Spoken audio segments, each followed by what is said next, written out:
All right, welcome. We're back with part 3 of the build of this guy. And you're probably thinking, like, how can it be part 3 when he looks complete, right? The thing is, this mobile suit has wings and a quite extensive display base. And so I think there are actually more parts left to put together than what I've already done on the actual mobile suit itself. And those parts took a long time for me to prep and get top coated and decaled and panel lined and all those things. So I'm about a week later than what I had originally planned with getting started with this final part of the build, just because the parts took so long to get ready to go. So anyway, we're gonna set this guy off to the side, and I'm gonna see where we are here in the instructions and what is left to do. Right, so last time we left off here with the legs and the waist unit assembled and put together onto the mobile suit itself. And so we're actually, like, just looking at the instruction book, the center fold is right here. So we're still 2 pages before the midpoint of the instructions. And other than this last page, which was the decal guide, and these are the little scraps I have left from the waterslide decal sheet. Other than that, though, it looks like it goes, the instructions, the build instructions go almost all the way to the end there. So we still do have quite a lot to do. And it looks like we're starting with the backpack unit that's going to hold the wings. And then, of course, we'll do the wings after that. Some of this build process might be a little repetitive, right? Because there's 2 of the giant wing units, and then there's like these little, see if I can find them here once we get past the weapons. Yeah, there's these little like winged, they almost look like quills. They're kind of strange looking, actually. There's 6 of those, and so it's going to be pretty repetitive build process when we get to that part. We'll see how that goes when we get there. But for now, let me find the parts we need for this backpack.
So as we saw with the first couple of parts of this build, and I think this will continue through the rest of the build, the fit on these parts is quite tight to start with. And then adding a couple of layers of top coat as I was working on getting the parts ready has obviously made them fit even a little bit more tightly. So I've got to be kind of careful here as I put these together, just to make sure that I'm not scratching any of the paint, and that I don't need to shave off little bits of paint here and there to make sure that everything's going to fit okay.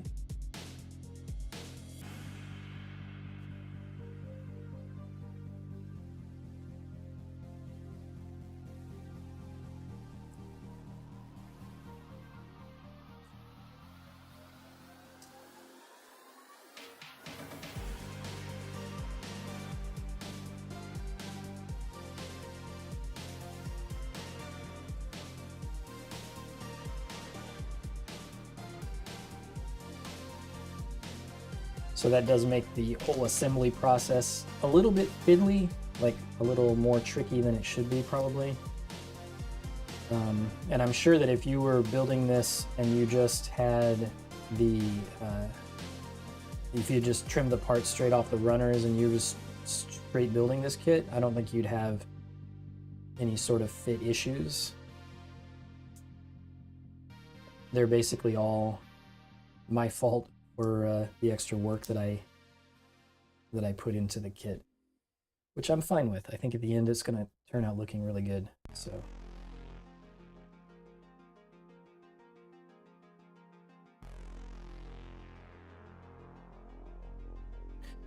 all right, now we've got our first choice of the day, which we've done this several times, or looked at this several times already. All of these light purplish parts also came in gold.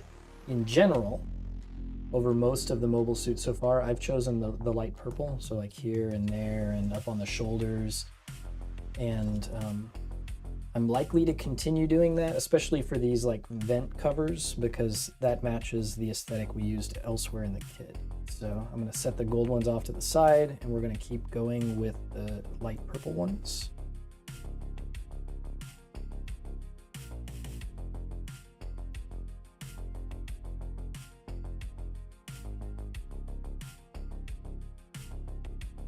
Yeah, I think that'll look good.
This little flap right here, which I assume opens up so that this is the attachment point where it attaches onto its base. It has some play side to side here. I think that's on purpose because it actually sort of sits in between there, and these white parts do not push in any more than that. I think they're meant to be like they are, but a little bit loose.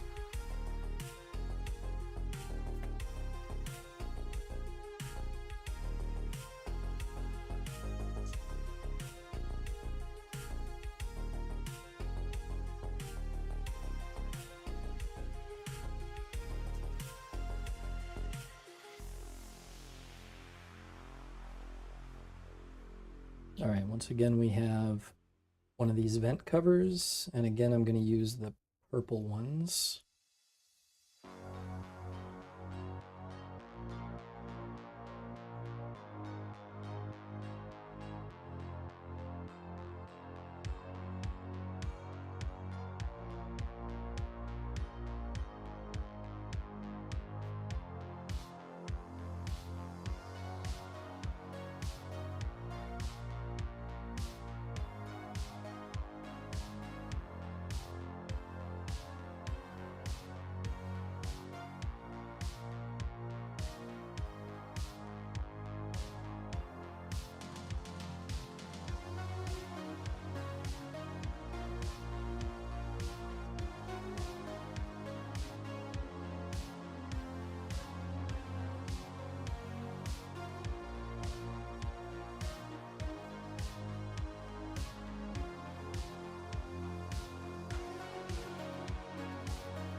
All right, so there's two of these. They're slightly different. This smaller one, I think, is the one that we use first. It goes right here.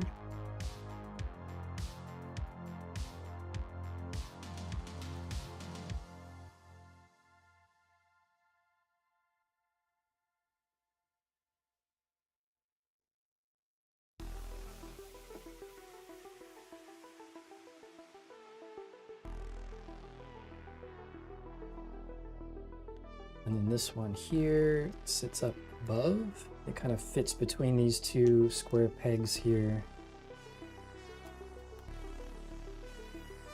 Stacks up there on top, just like so.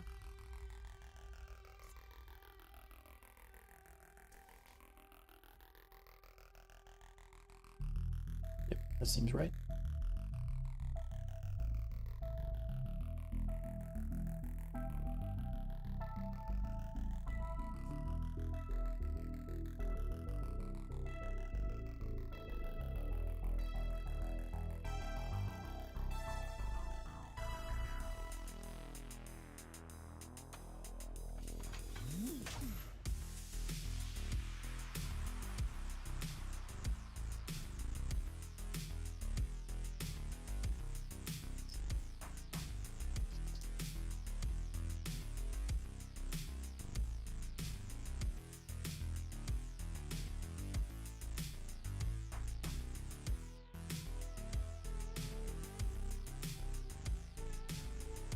There's two of these. They are not exactly identical.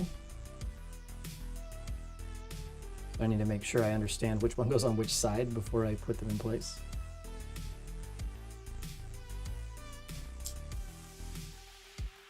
Yeah, that seems correct.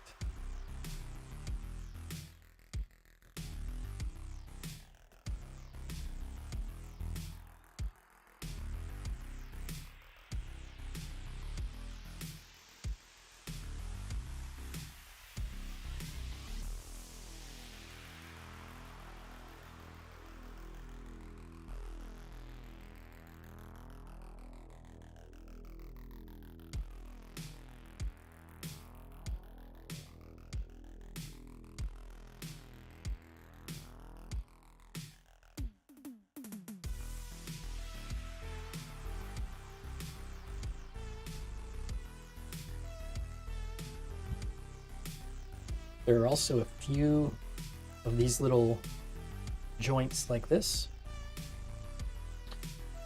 And they're ever so slightly different. So that one's just one of one, and these two are the same as each other, and these two here are the same as each other, and I think this is the one we need in this particular case.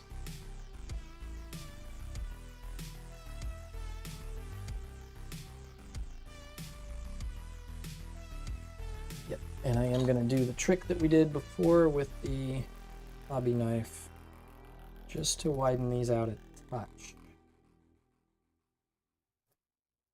I don't want them to be loose, but I also don't want them to bind up.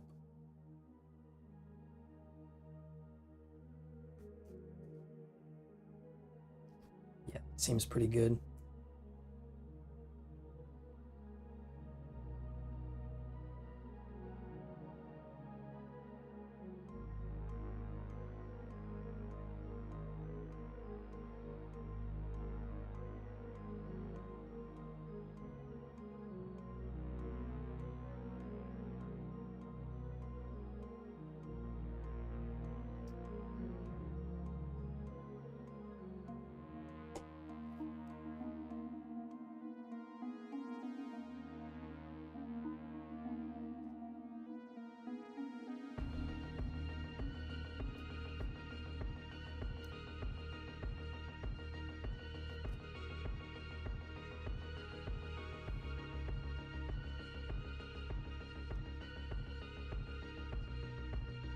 Someone who already built this kit did warn me that the wing units were quite heavy, and so I'm trying to be careful to have extra tight joints here, because if they are heavy, I don't want them to sag too much once we get the the whole thing assembled. Yep, that one's a little tight as well.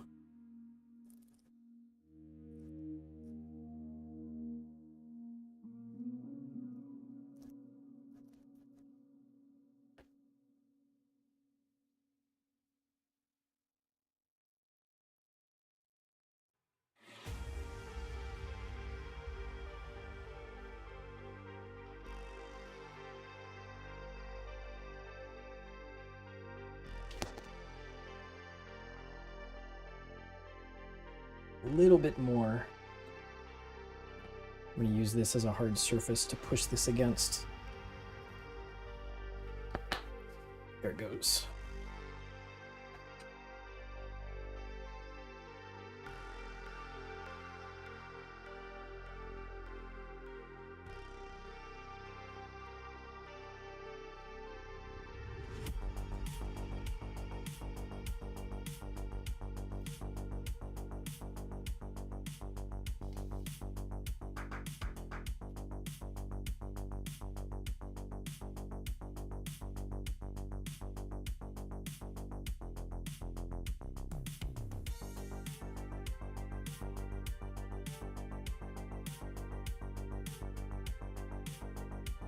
As with the other parts of this build, I predict I'm going to have sore fingers at the end of this session.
missed a piece. These go here. Oh, and they have this water slide decal on them, so I need to remind myself whether that faces up. Yes. And up is this way.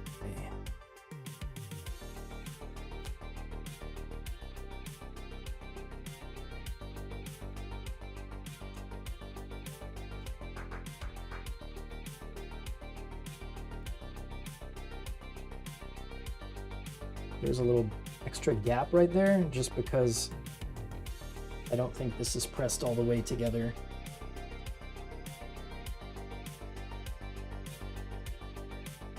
I fixed it a little bit. All right, so now this goes in this orientation. And how tight do I want this joint to be? That actually seems okay.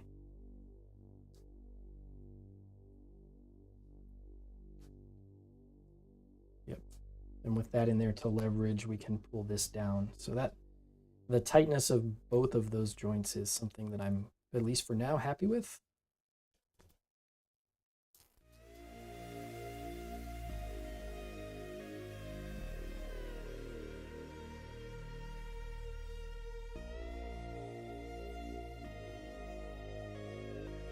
Ah, there was a second one of those as well. I was starting to wonder about that. It seemed like there should have been one more. How is this? This isn't that tight either, so that's good.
So these two larger arms go up here at the top.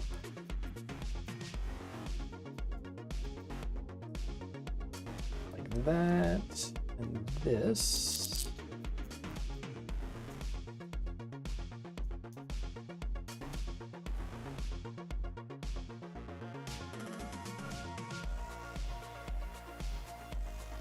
And then the smaller ones go here.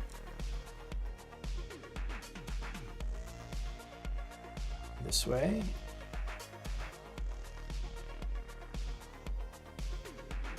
All right, so there's our backpack unit. There's no movement. Like these thrusters don't have any like vertical up down pivot or anything like that. Really the only thing that moves is obviously all of the rotational articulation of these different joints that are going to hold the wing units, and then we've got this flap here, which again I'm pretty sure is for the action base adapter stand thing to attach into.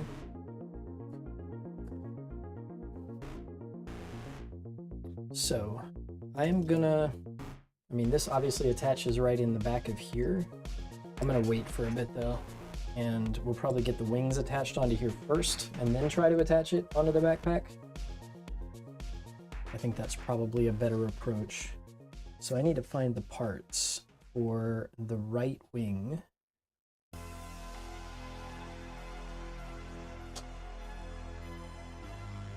Which is either this box of parts or this box of parts, and I don't know which one it is.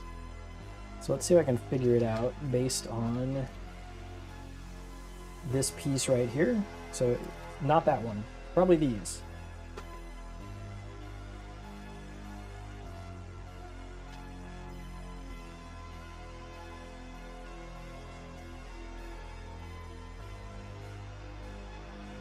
Now, it's entirely possible that while I was prepping these parts, I mixed some up between the left side and the right side.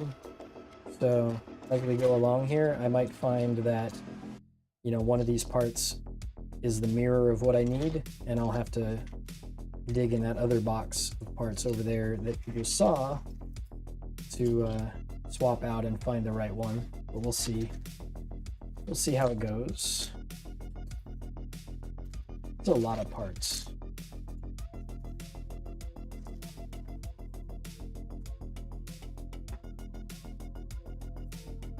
I'm not sure, I didn't keep track of the part count. I don't think that the wing units and the weapons and stuff we're building today is more parts than went in to the rest of the mobile suit, as far as number of parts, but certainly they are bigger parts. And they took a lot of extra time and work to prep, just because of the size of them.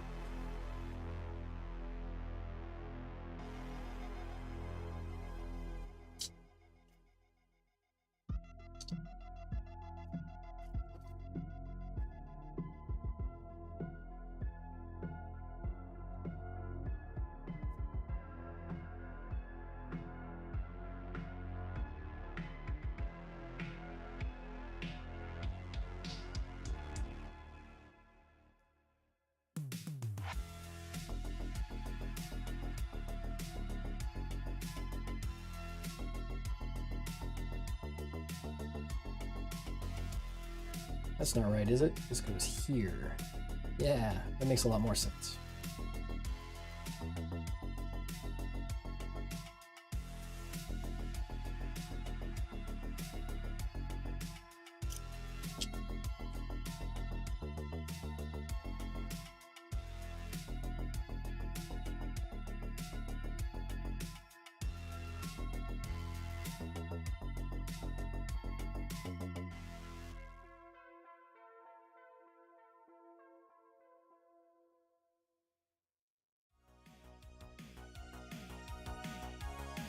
Yeah, I think the multiple tones of whites and grays here are going to look really good on these wing units.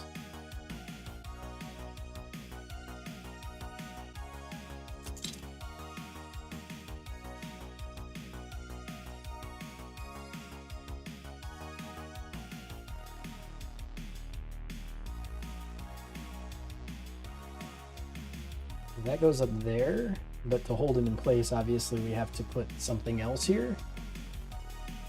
I guess that something else is this other half of this piece.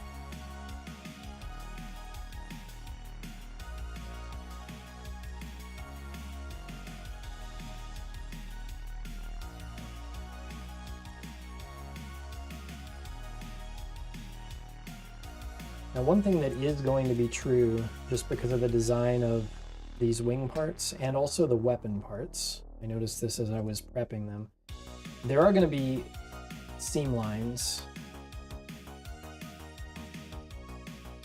mostly down the edges, right? So like here along this edge, there's this tiny separation because the two parts sandwich together there. And that is something we could have fixed with a lot of work and some glue and some repainting, but I chose not to spend the extra time on this particular kit to do that.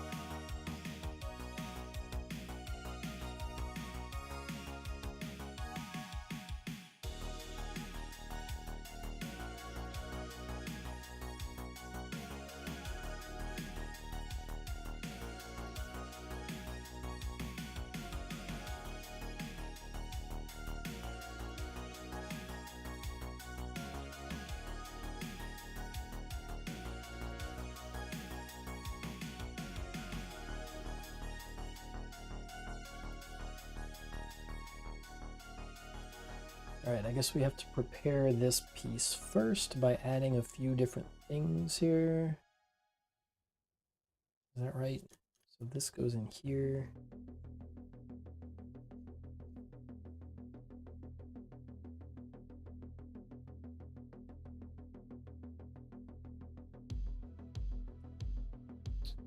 Now here's where we have these little sort of hose parts. And again, we have the light purple and the gold. I might choose the gold in this case.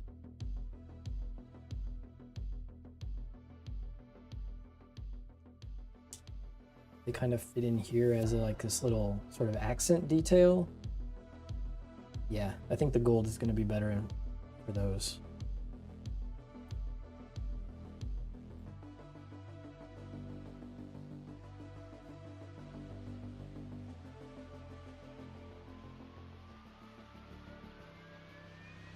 All right, so those 3 parts in place first. I'm trying to be really careful not to miss anything, because disassembling this to try to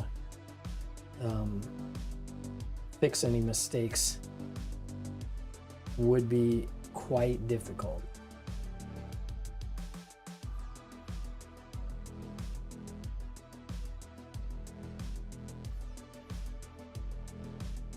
All right, so this goes here. I see.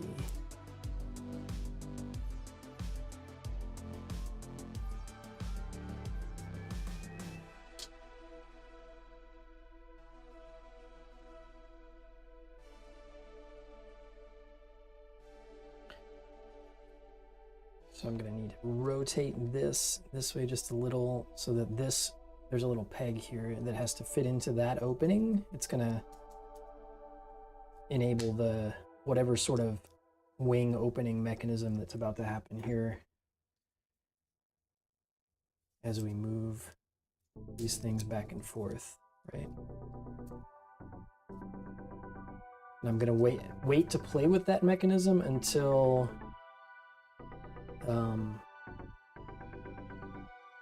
until we get the whole thing assembled, because I don't want to break any pegs.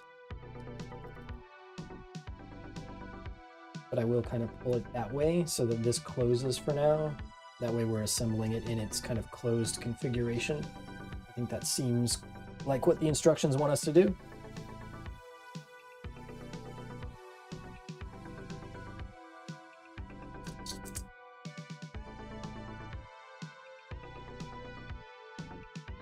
All right, so this one goes on this peg and then fits into this slot, fits into that peg. Like so.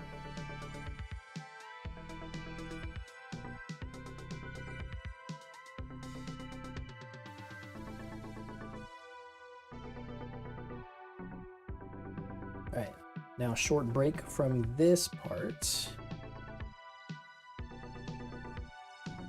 to build a couple of these things, 4 of these things, really?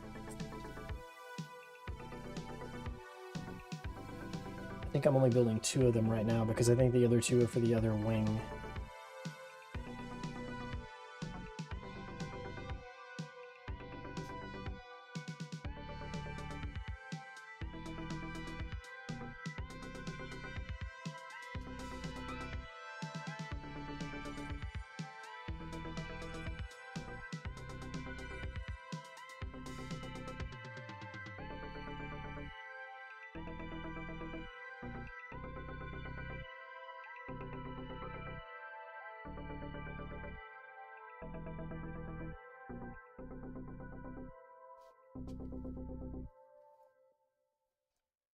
I don't want to break this part, but it doesn't feel like it's seated all the way in down at this end. Like there's a little bit of extra give there.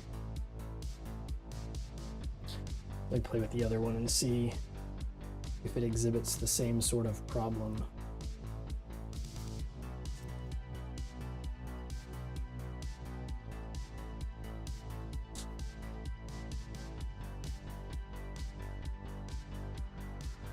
Now, see, that one I definitely got to seat down in there. So yeah, this one needs to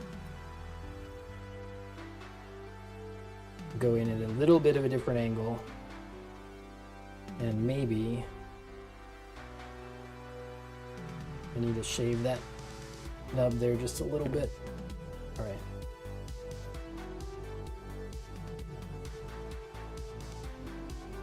Yep, that seems better. Cool.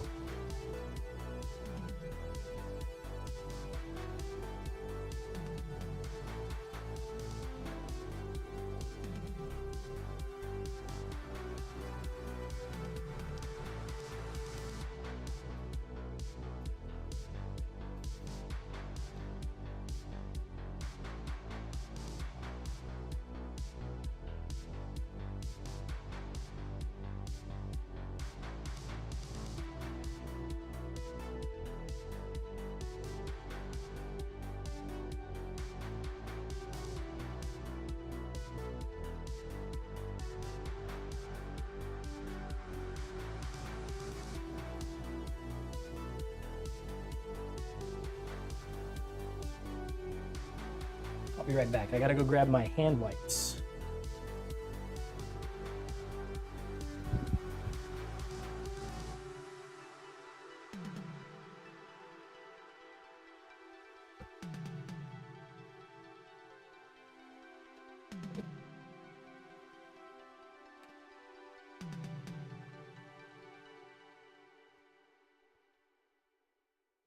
I noticed I was starting to get some greasy fingerprints.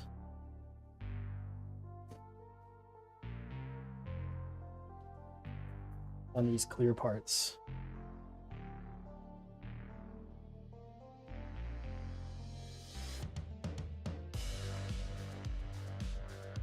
I'm trying to keep this thing as clean and fingerprint free as I can manage as we build it here.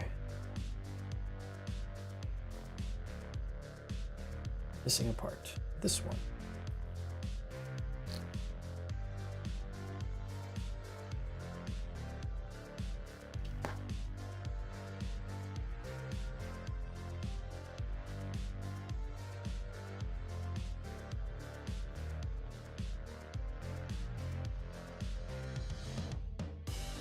All right, so the instructions show that optionally, instead of these two parts that I just put in there, you can put this straight piece kind of in between these two barrels here, like so. So this becomes like this double-bladed sort of weapon, and then this has a little slot in it so that the mobile suit can hold that in his hand and use it as a weapon.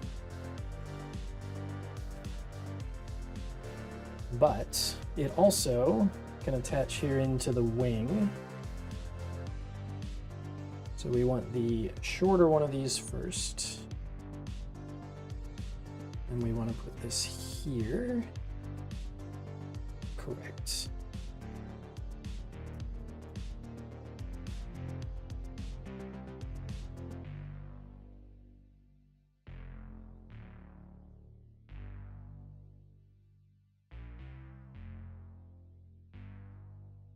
And then this one goes here.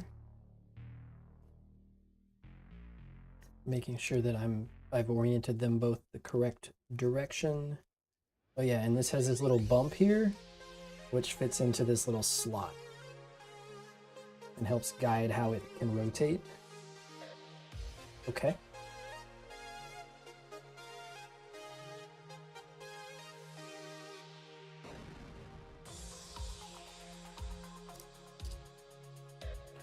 We've got this, and we've got a little vent cover for it, like so. And then this can sandwich on top of here.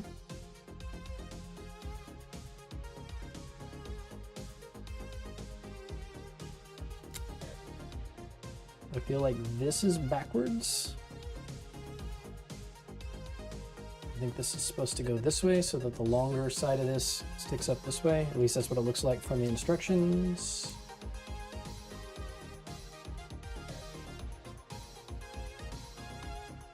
And before I push this together, I'm just making sure that everything else is good, because again, I don't want to have to take that back apart again. Ever.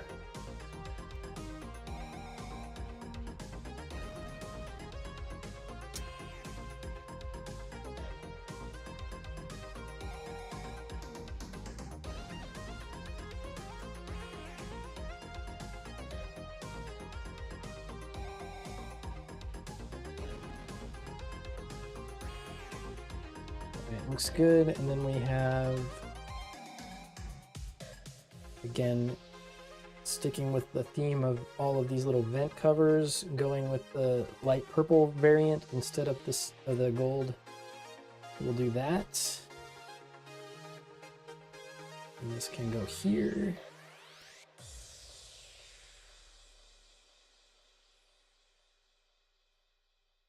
Okay.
So this has these little 2 tabs that are supposed to slide.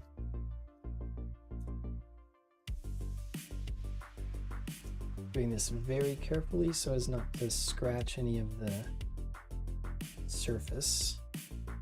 Come on.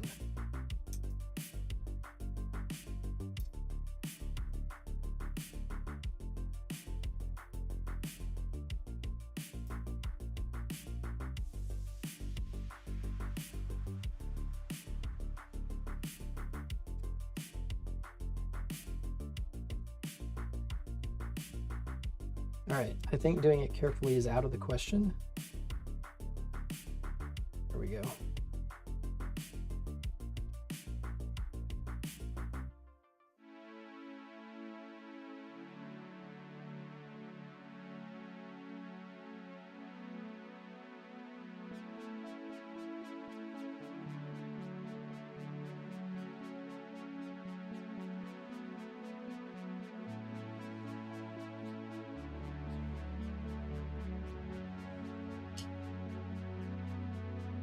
Oh, just as an aside, when I was putting the decals on these wing parts, I noticed there are some spots right here, right here. I'll zoom in and get you a closer view of this. Those are like latitude, longitude markings. And so I looked it up on a map to see like, where is this? And it was like somewhere out in the middle of the southern part of the Atlantic Ocean. Down between like South America and Africa, I think it was. So I think they're just kind of random markings. I was hoping they were going to point to like, you know, some actual place on Earth. They don't. At least as far as I could tell.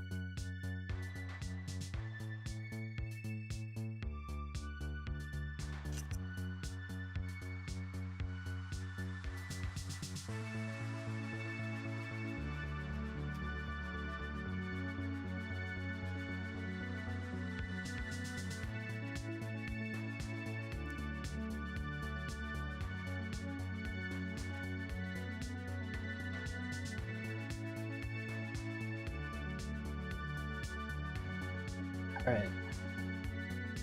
This thing is so huge.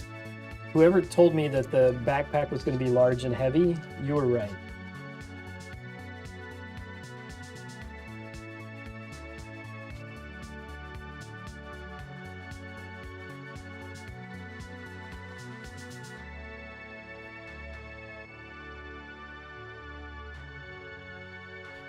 This is my first mirrored part.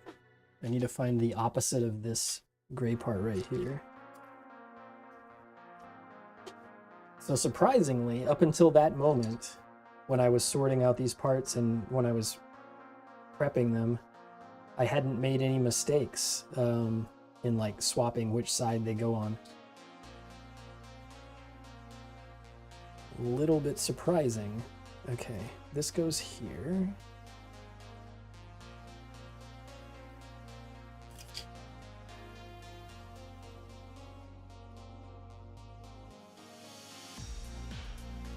That goes there, and then I think I'm gonna choose the gold ring instead of this light purple one in this case. I think that'll look better there. Yeah.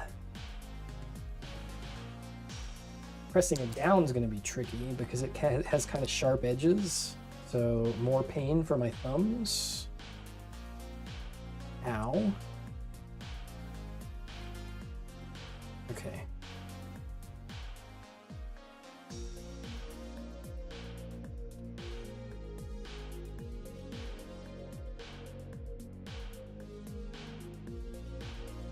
Putting these two halves together.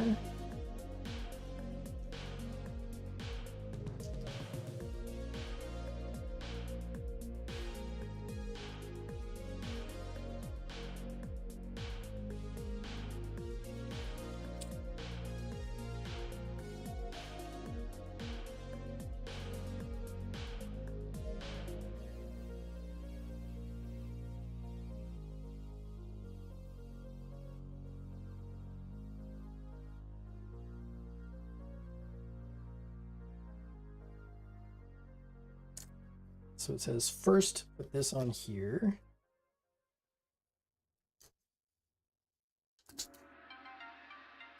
Wow. So many layers to all of these feathers. All right, and then this one is supposed to go up here. Yeah.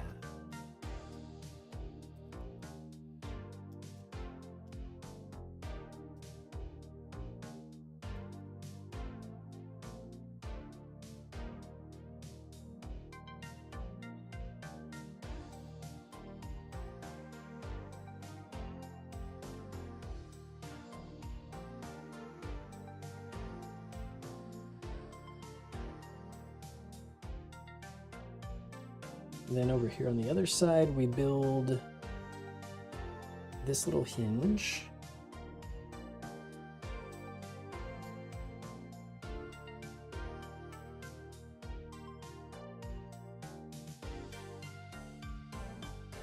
Like so, and then this goes here.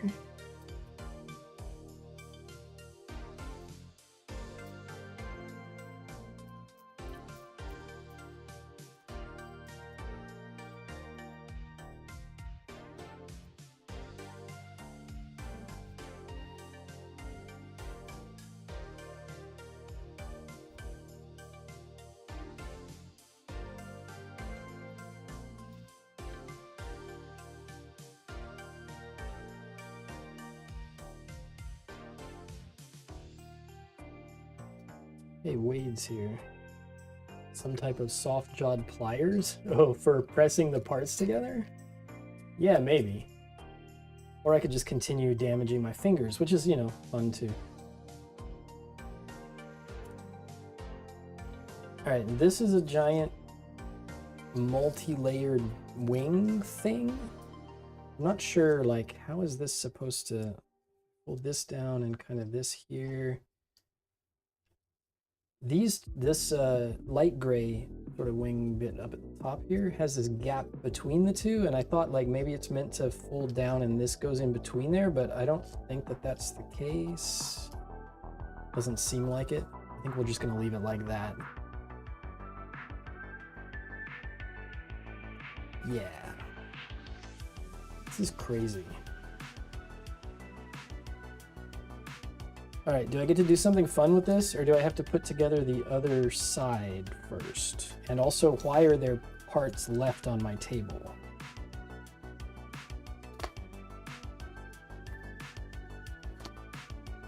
All right, I'm gonna set this here.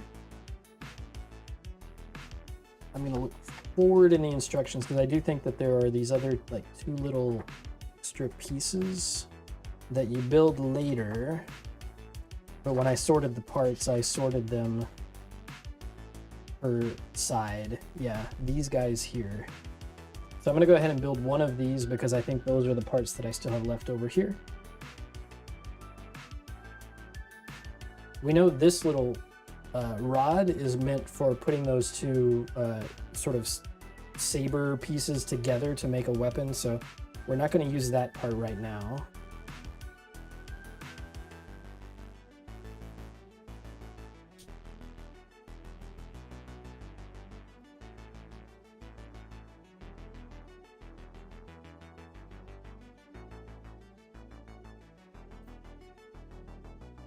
I feel like I'm building this upside down from how the instructions are showing it, which I am.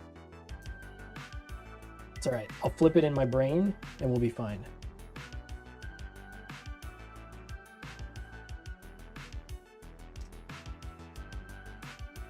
Yeah.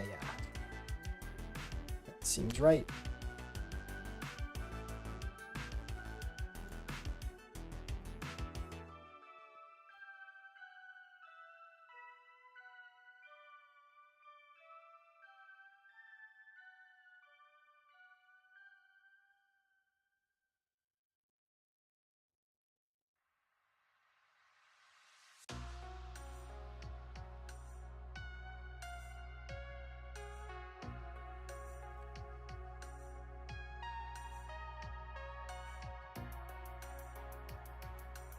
So these go on the sides, I see.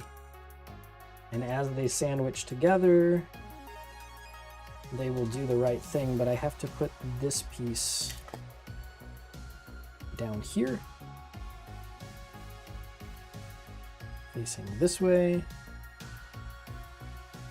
No.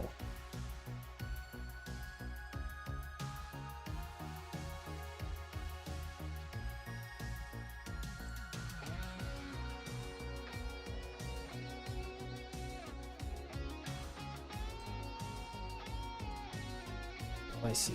This little tiny piece goes on here.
That piece is very weird, but it's in there the way that they want it to be.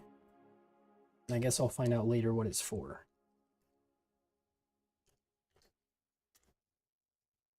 Because I don't have an idea right now.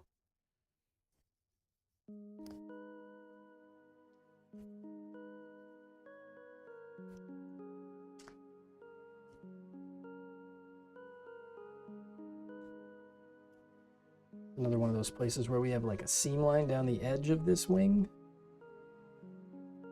Fortunately, these parts fit together so tightly that if I press them together until they really snap into place, that seam closes up most of the way. If you look very closely, you'll see it. But it's not as bad as that I feared that it might be.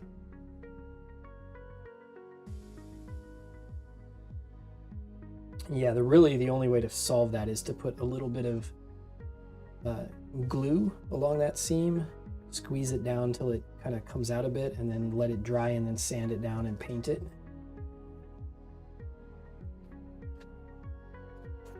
All right, so now I'm out of parts for this side of the wing, and I guess we don't get to put them together.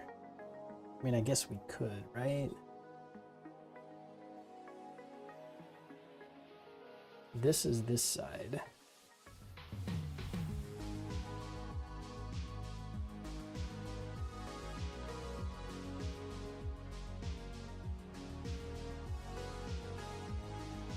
So this will attach this way.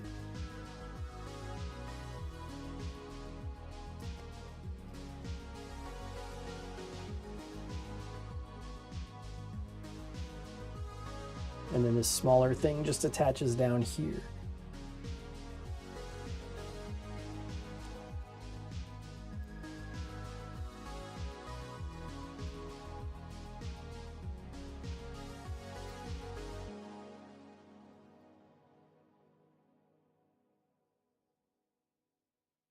Is that going to be able to support? These little arms here are they feel a little flimsy for the amount of weight they're going to have to support. That'll be interesting. But yeah, his one wing is, probably 75% of the size of the actual mobile suit itself. So yeah, it's going to be big. All right, I'm going to go back.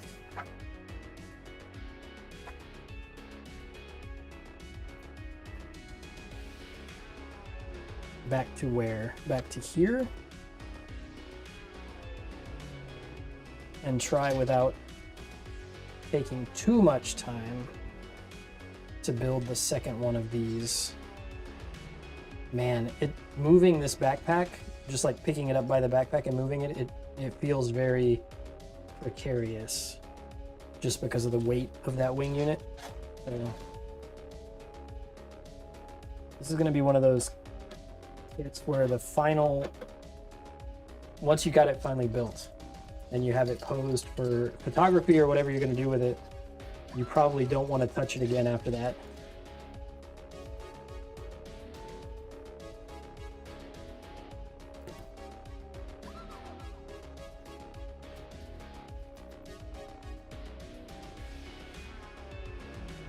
Launching parts across the desk.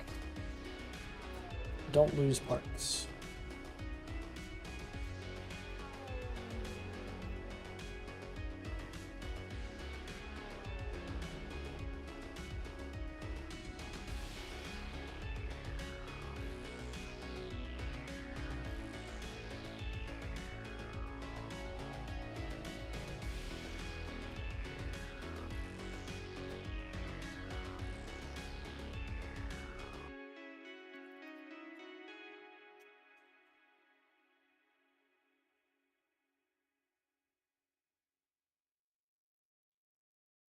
Oh, you build this one in the opposite order, of course, because this thing overlapped.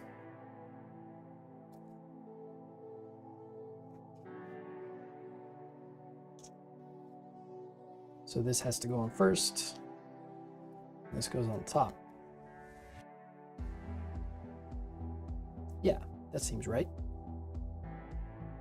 So that's like a warning to me to make sure that I am paying closer attention than I was planning to.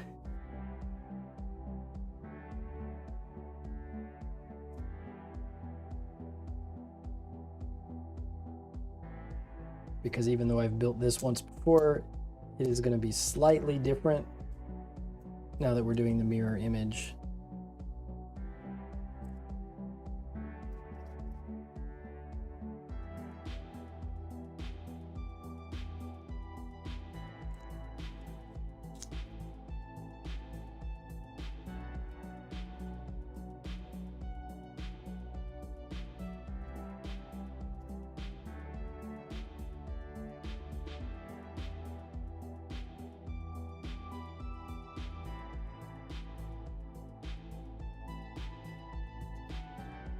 Ah, there it is.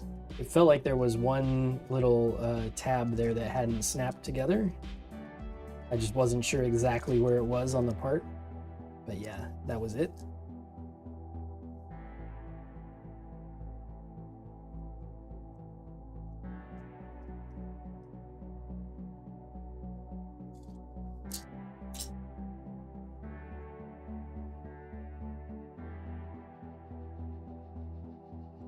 All right, so this one goes this way with the longer part facing that side. And then we need our little triangular hinge part, wherever that went. There it is.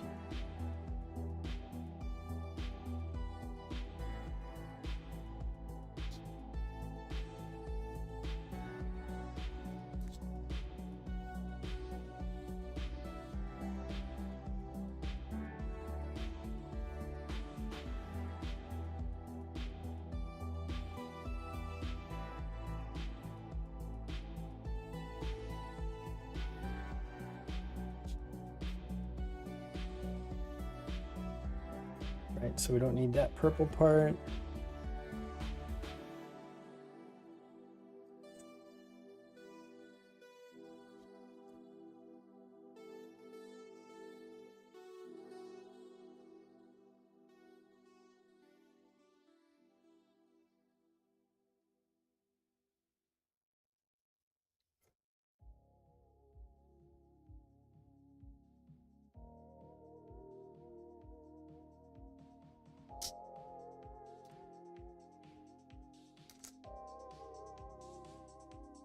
Right, and once again, I'm going to rotate this one this way so that we're building this in its closed configuration. Yeah.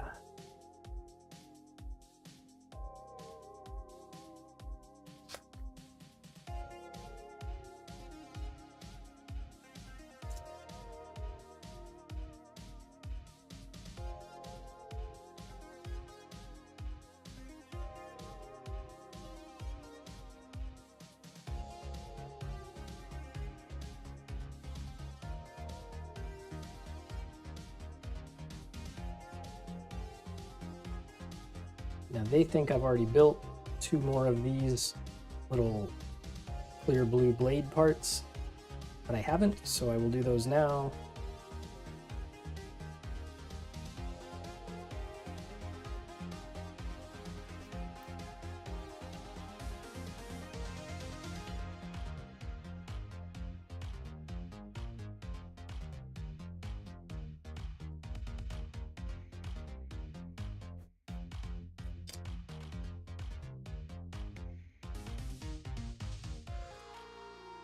Okay. I thought I was missing a piece. There it is.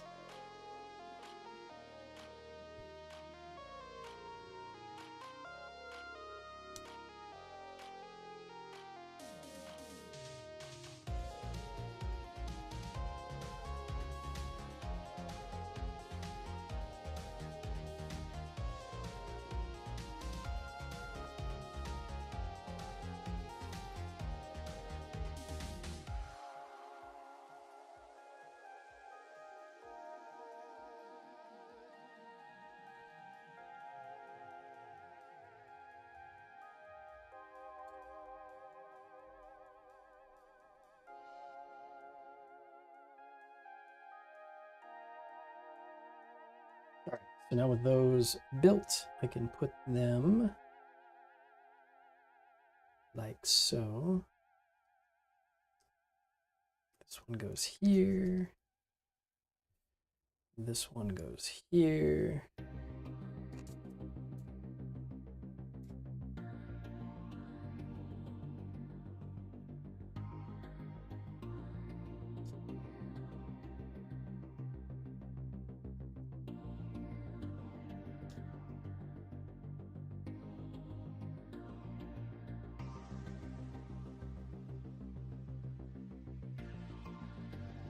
All right, double checking to make sure everything is lined up. Yes, everything is good there. We haven't forgotten anything as far as I can tell, so we can close this up.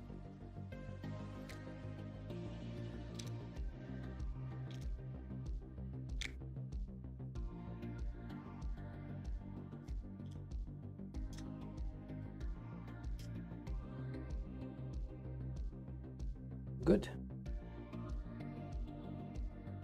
And I used the purple vent cover on the other side, so we'll do the same thing here.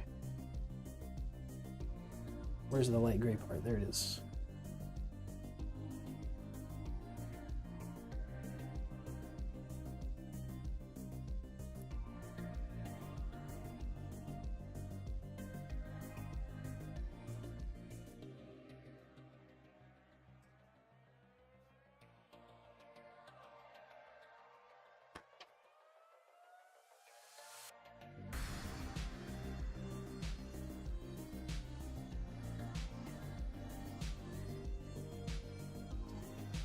Seems right.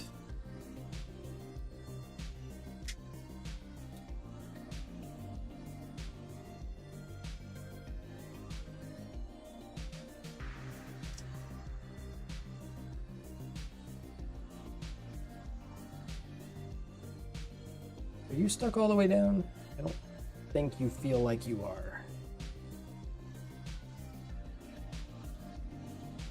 There it goes. Cool.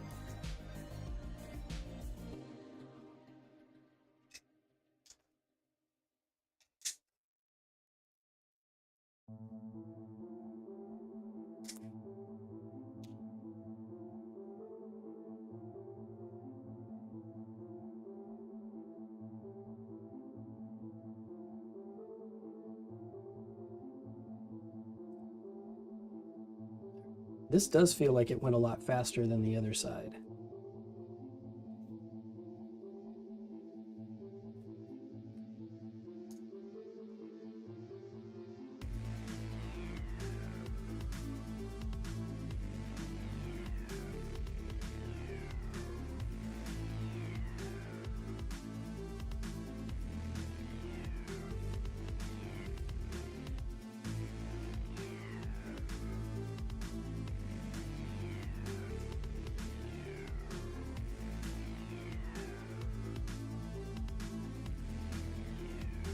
Nope.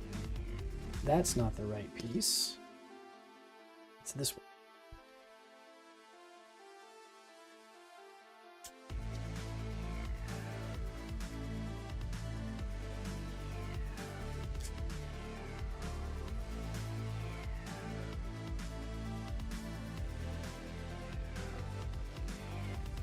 All right, so that's the main part of that wing done. Now we've got these like little weird extra attachments.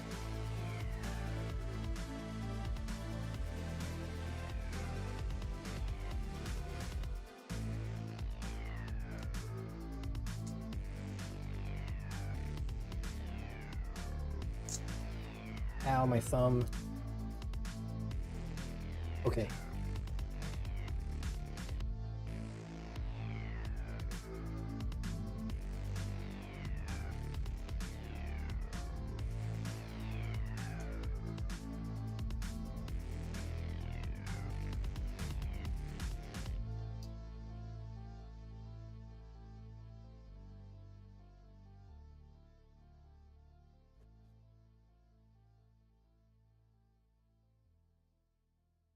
Okay, so I have to remember again how these go together. This one goes here.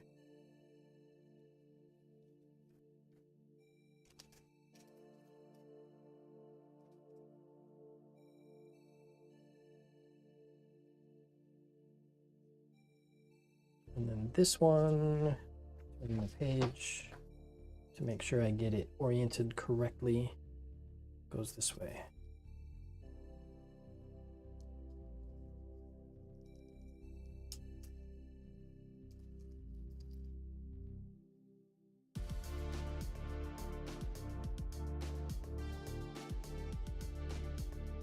But wait, there's more.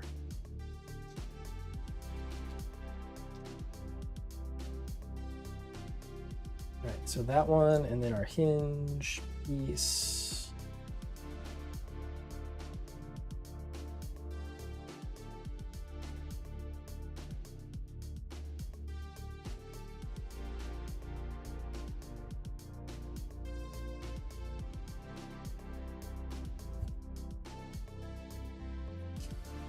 This goes here, and then this goes here.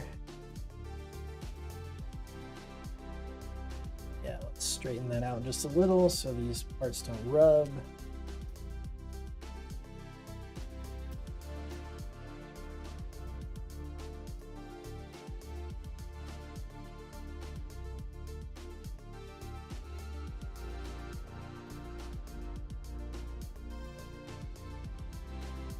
Okay.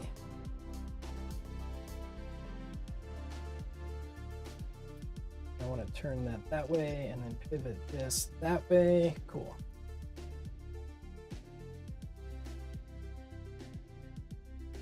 All right, so that's that very large wing unit done. And then we've got this smaller piece again.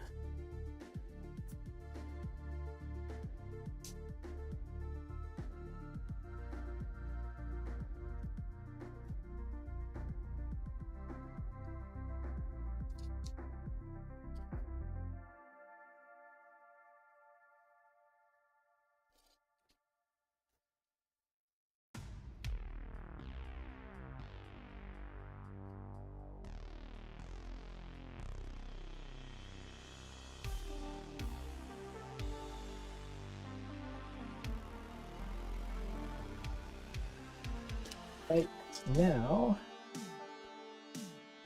I have to make sure that I get the direction of this thing correct again,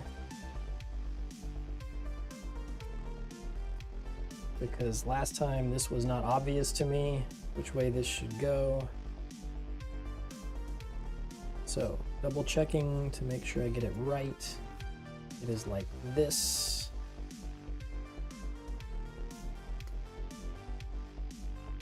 Yeah.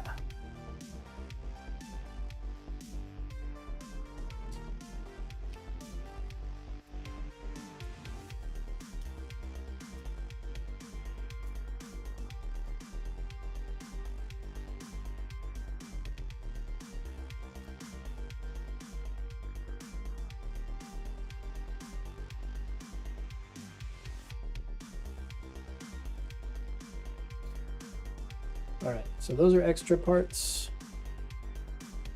And this is so unwieldy. All right, you sit there. This can go on here. Maybe. There we go. And then this has to go over here. And I think I'm gonna do that this way.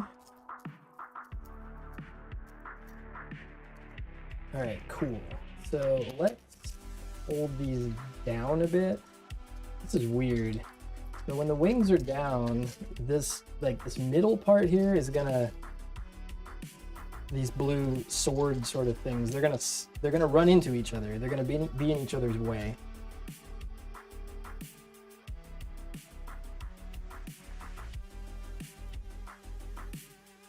Yeah, it feels like it's putting so much strain on these two parts here. So what we're gonna do, carefully, just rotate these out a bit like that to kind of get it centered just a touch more. Yeah, okay.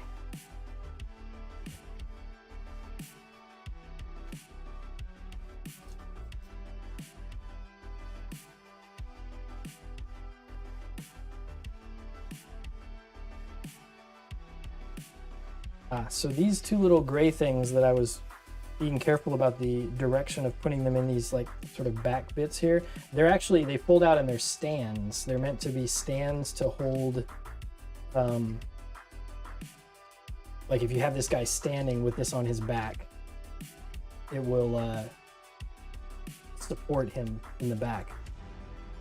I don't think I'm gonna ever have him standing with this on his back because we're gonna put him on the display base that came with the kit, and he's gonna stay on there probably forever. However, before that, I'm gonna go ahead and stick this on here. Yeah, he definitely doesn't stand up on his own, but I'll try to get the camera a shot there. That's crazy.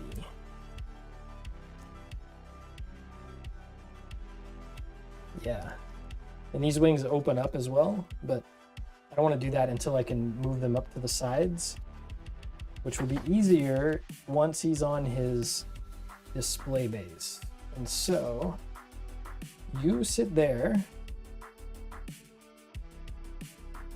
and I will find the parts for the weapons.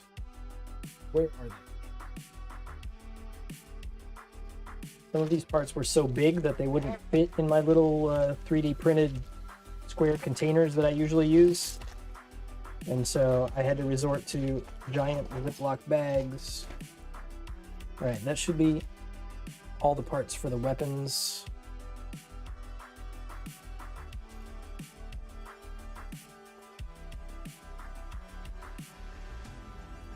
And the shield.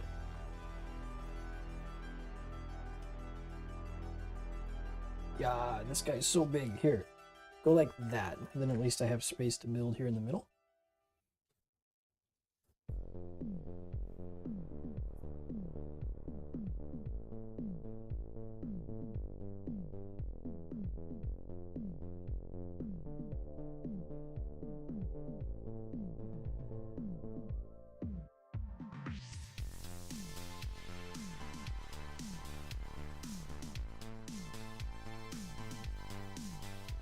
I'm going to take a very short break to grab a drink of water. Water.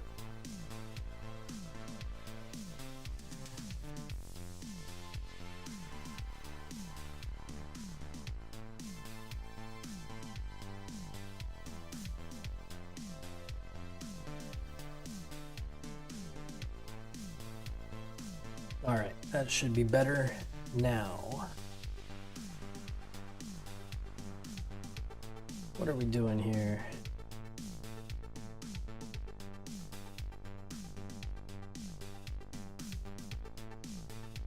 All right, this fits on here in the most inconvenient way possible. Like, how am I supposed to get my thumbnails in there to push that in place? There we go. Okay.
Oh, I see.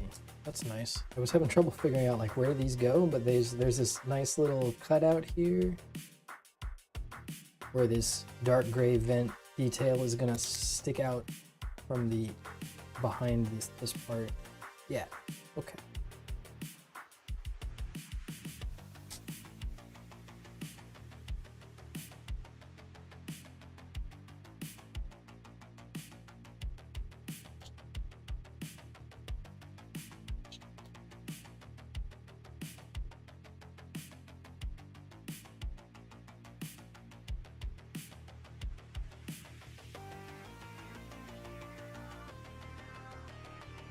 We'll zoom in here for a bit so you get a closer up view of this weapon. It's some sort of giant gun, as far as I can tell.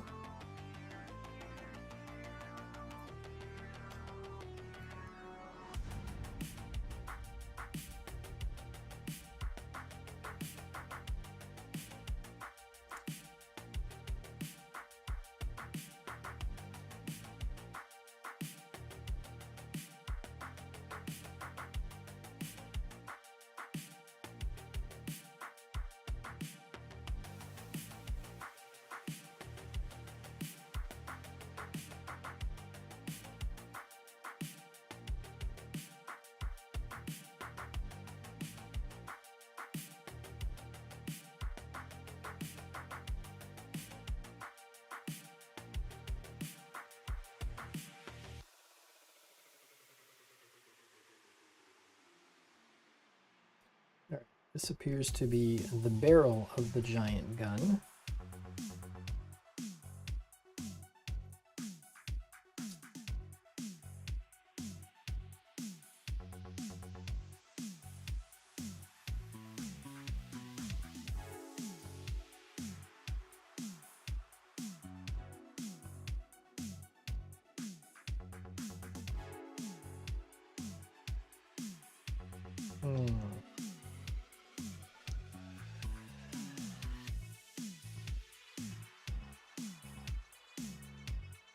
All right, so this white piece has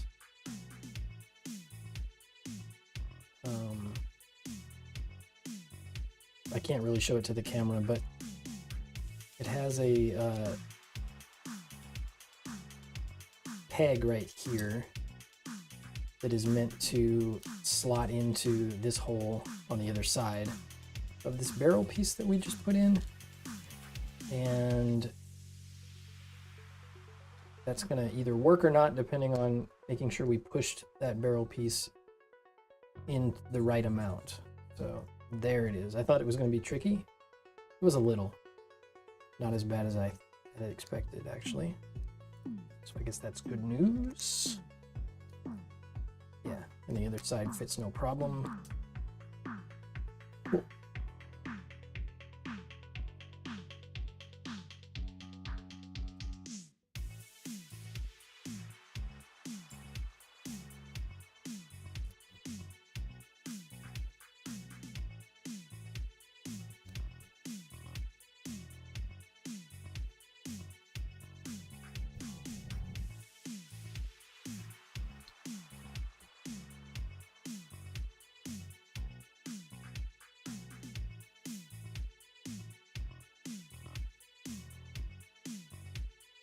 Make sure I don't have a fingerprint on the underside of this clear blue part before I put it on. Yeah, okay, that seems good.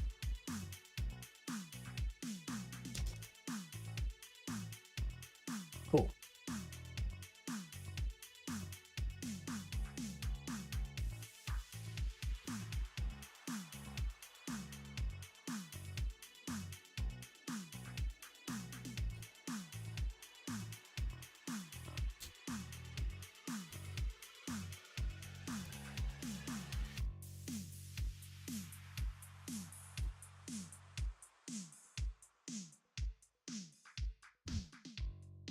All right, this is getting big enough that it's hard to keep it on camera, so we'll back out a notch here with the zoom level.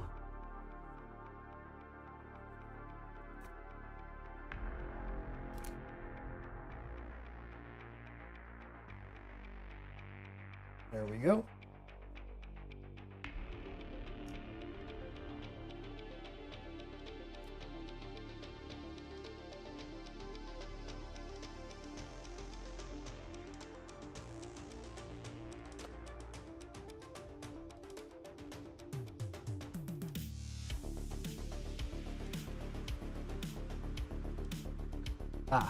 So at this point, the instructions are telling me we've got two of these little handles, right, which can be for the beam sabers. So you can optionally do something like that and then put this in his hand so he can hold it.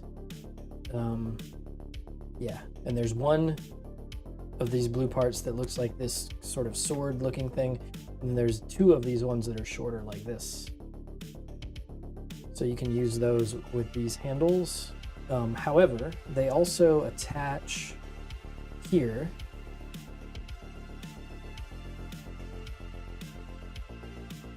onto the front of the gun.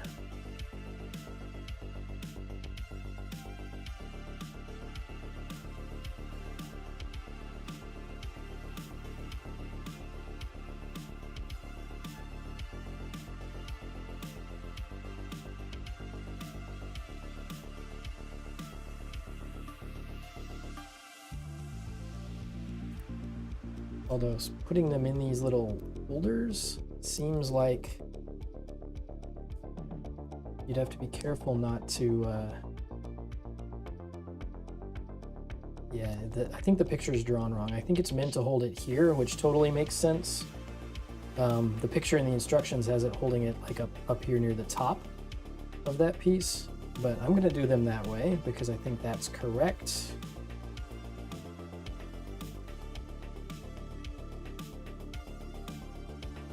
And then they attach here on either side of this.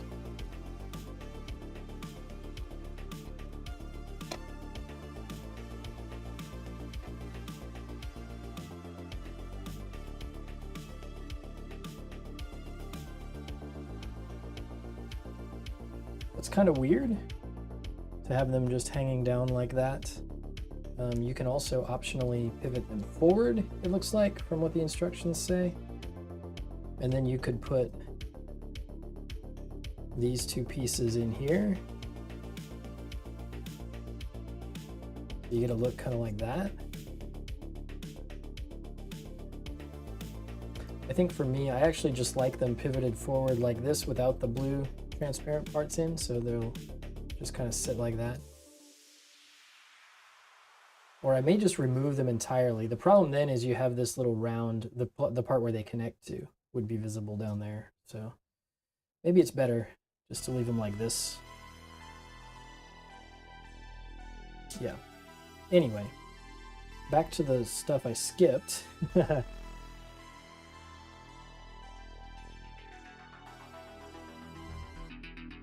This goes on here.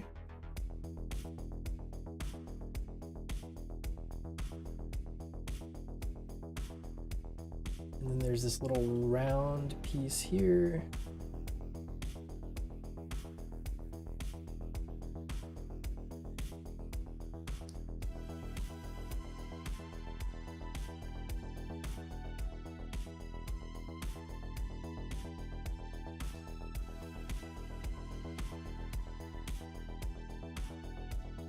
I see. I was just kind of playing with the orientation of that because I did put two decals on here and I want them to be facing the correct direction when I put this thing on the weapon. So this is the direction I need that to be going? Yeah. Okay.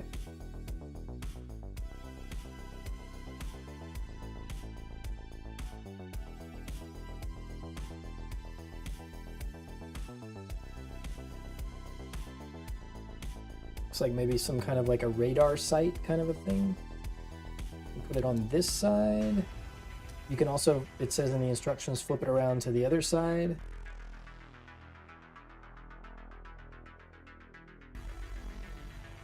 But if he's going to hold it in his right hand, then I want it on this side.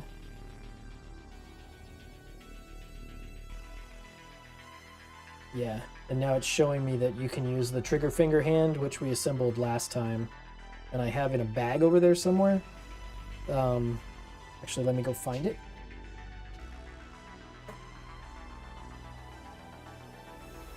Yeah, so here are all the hands and extra parts from last time. Somewhere in here, there's a right-handed trigger finger hand. It's not that one. There it is.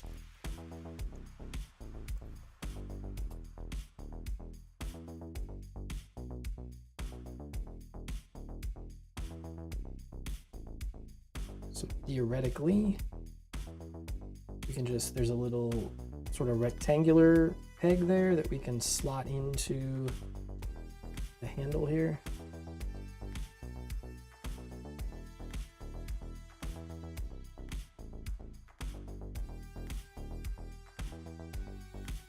Be easier if I got the thumb out of the way.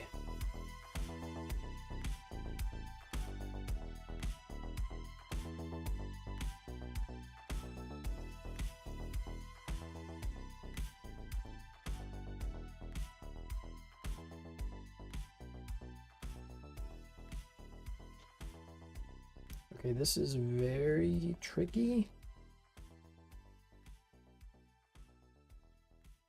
But the good news is, since this kit has swappable hands like this, it's not reusing any of the parts of the hands from like one to the next. If I can get this on here, I can just keep this hand on this weapon all the time forever. And if I want to put the weapon in his hand, I just swap the hand out. It does seem like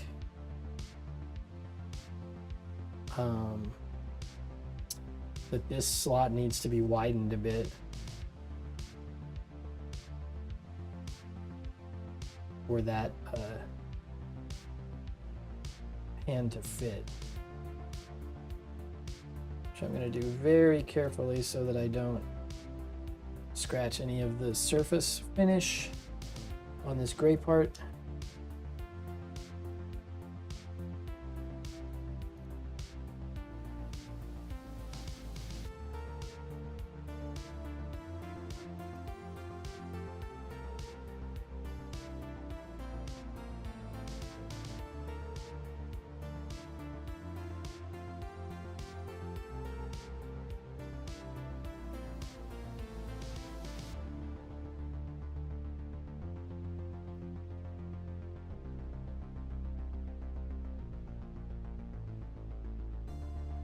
I'm going to do a similar bit of minor surgery here on the hand itself. All right.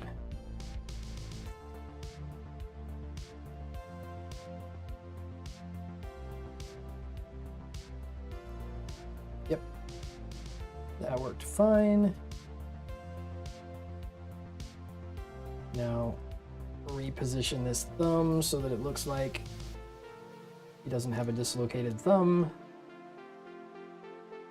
There we go. Nice. All right, so theoretically, and I don't think I'm gonna try it right now, we could pop this hand off and then put that there, and he'd be holding this giant gun, which, for reference, is, yeah, roughly the same height as the mobile suit. So, there's that.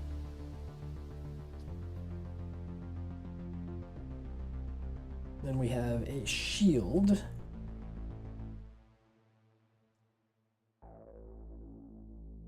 Which by the looks of it is quite a bit simpler than everything else we've had to put together so far.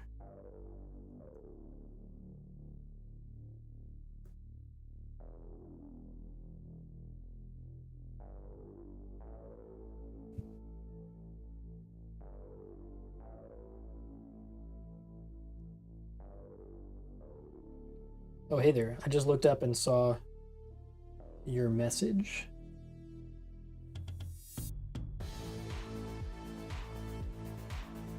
Maybe time for me to show my face and say hello to everybody. I haven't been trying to be antisocial all stream. I've just not had a reason to switch to that camera view.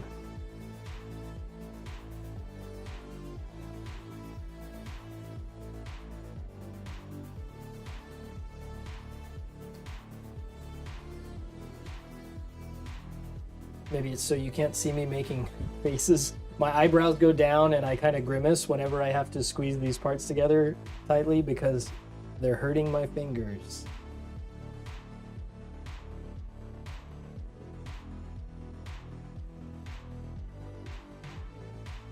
All right, what we got?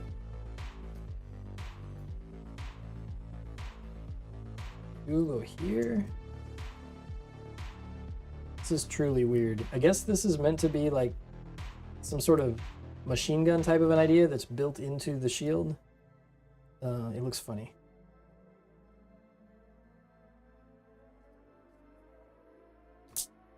It also is gonna hurt my fingers.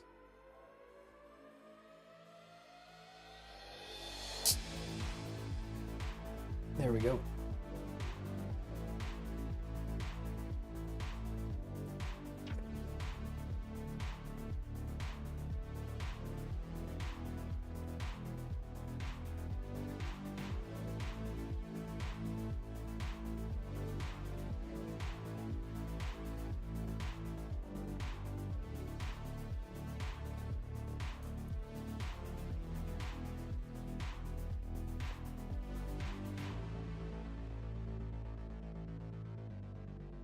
All right, that feels like it needs to press down just a little bit more.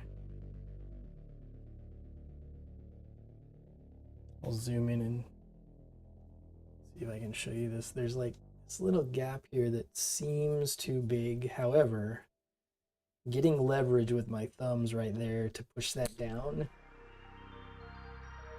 not so simple.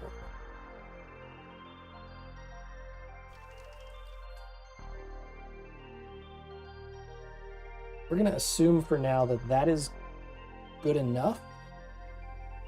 And I guess we'll find out as soon as I try to put this big piece over the top of this, because I don't know if it'll press down all the way up here in this top section. Yeah, actually it seems like it's gonna be fine, so that's cool.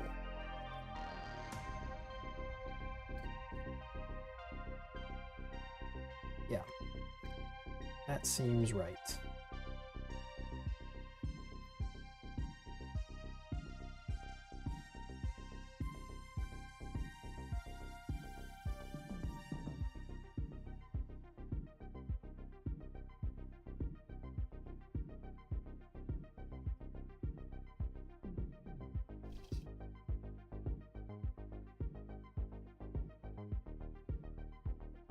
It does feel like right here on this side, there it goes, that it wasn't pressing in all the way. This is weird. Yeah, I don't ever feel like I fully understand where the pegs are. Like, it's hard to see on some of these parts where the best spot is to press to try to get them to seat fully in place. But there's that one. Probably a similar one on this side, right about there. All right, now we're good. And then I'm gonna use, I guess, the purple or the gold. The purple goes with the aesthetic I used everywhere else. Part of me likes the gold here though.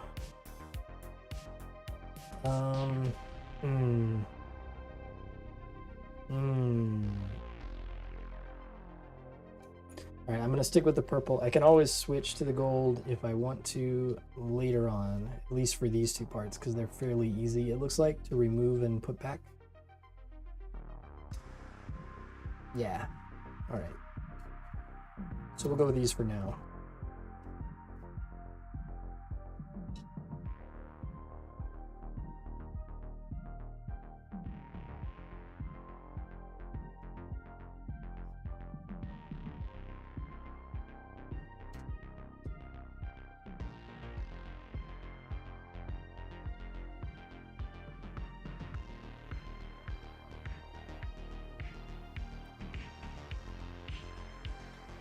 All right, that looks good. Is this like the attachment? Yeah, so this goes here.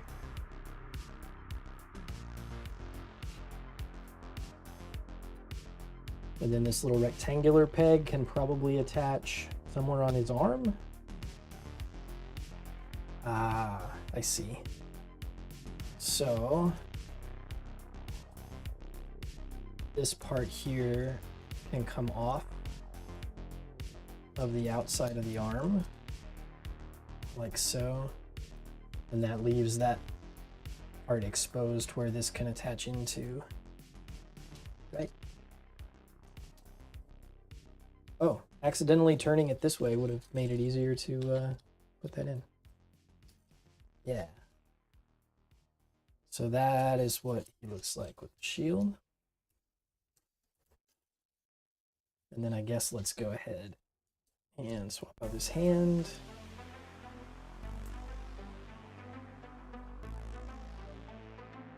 Wow. That's going to be easier said than done.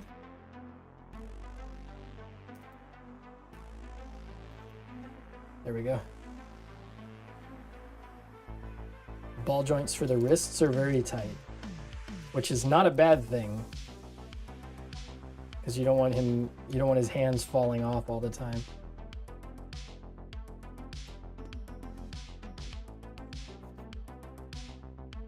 All right, so there he is with some semblance of a weapons loadout. I didn't get that wrist all the way pressed in. There we go. It's too heavy for him to hold it up. Yeah, like this amount of weight on the wrist and the forearm is just pulling everything down. So we'll see once we get him up on the display stand if that's something that's going to be a problem. For now, I'm going to swap this back for the fist hand.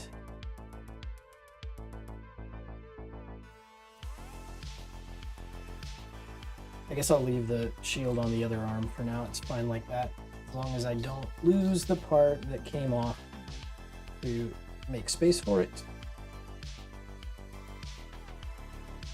All right, cool. And then we've got these sort of beam saber effect type parts, which can get out of the way for now.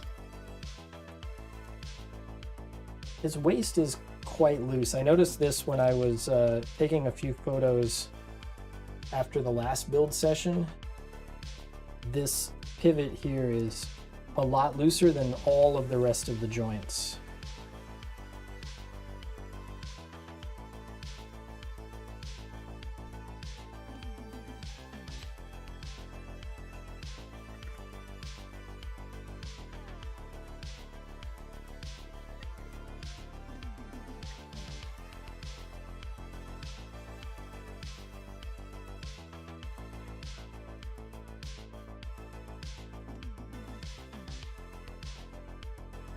All right, so give me a second here to get organized and find parts.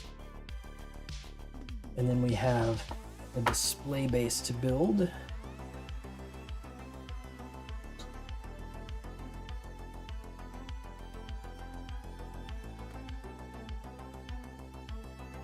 This display base, I'm quite happy with how it turned out. This is the only part on the entire kit that I did any kind of custom painting on. I won't show it to you yet. I'll show it to you when we get to using it. First of all, it wants us to build like this main arm for the display base. And I've got those parts here. So, let's see. You know what? I'm just gonna leave these over here kind of on in the corner and pull them up as needed. Yeah.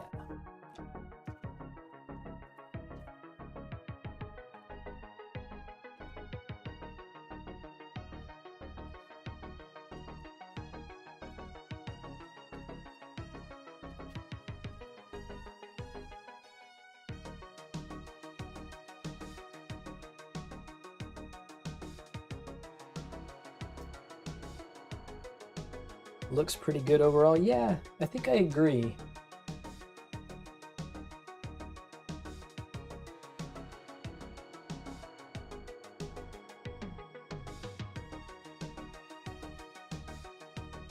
It's been a little bit annoying to put together for a few different reasons. Mostly just like a few kind of fit things. But I think I agree. Overall, it's pretty nice. And this will be the pivot for that? Yeah, that makes sense. Okay, cool.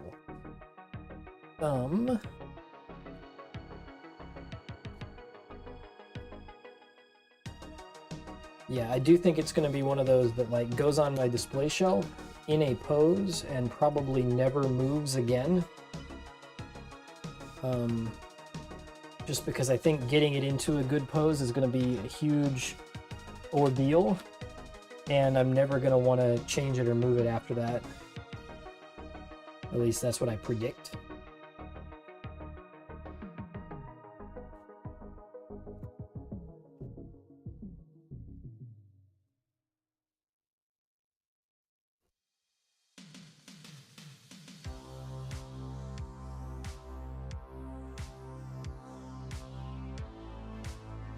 All right, this is unfortunate.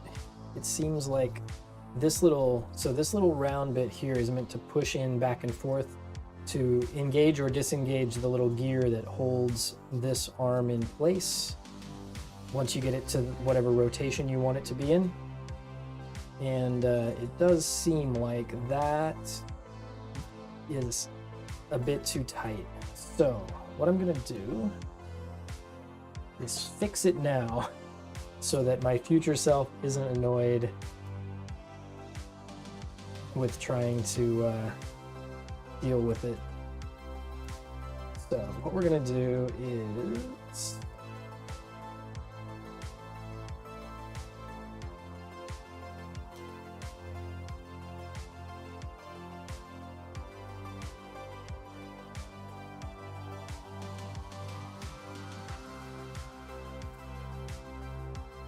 am I okay with this? Is it gonna be too much? It still feels too tight.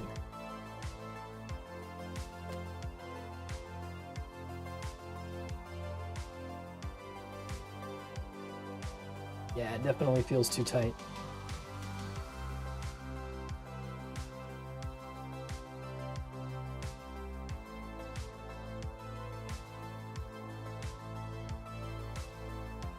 All right, so we're gonna do some surgery on these parts to loosen them up quite a lot.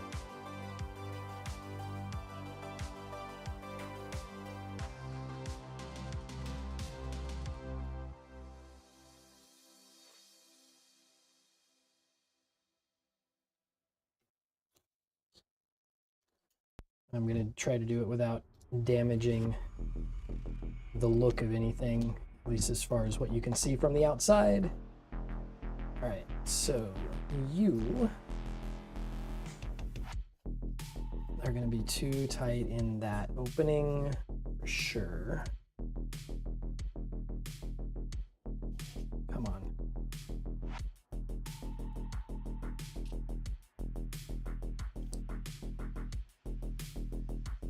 Really? All right, it's being a problem.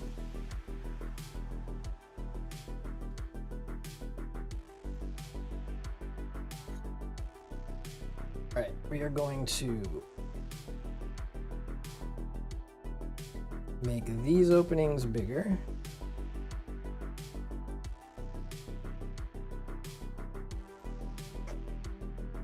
By a fairly significant amount so that those two little push buttons slide a lot easier in here.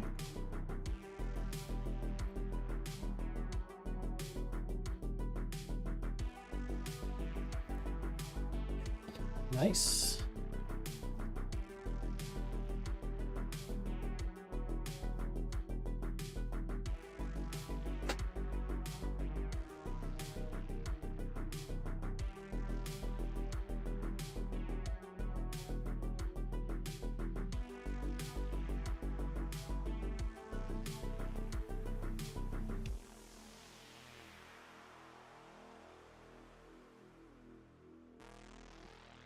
Quick test.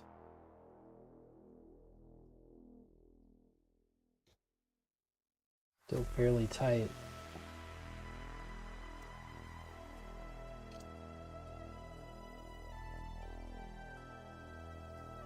I'm going to widen these two slots.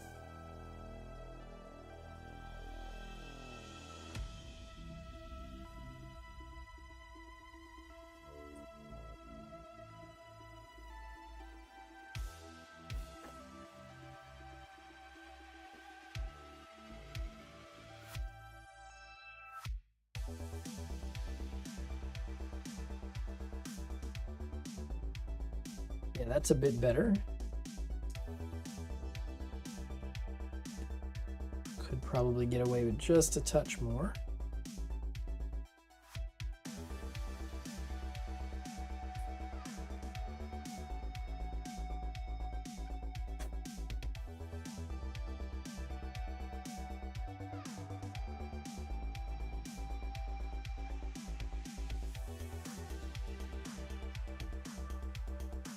It's still a little tight, but that's pretty good. All right, so I got to do the same thing to this one, which is unfortunately still stuck in there. So first, let's get it unstuck.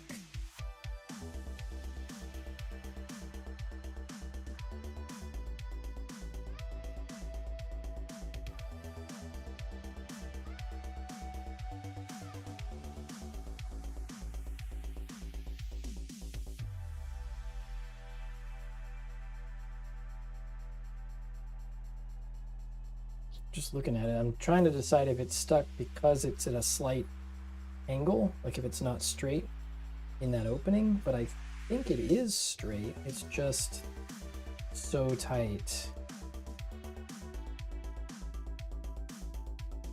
Okay.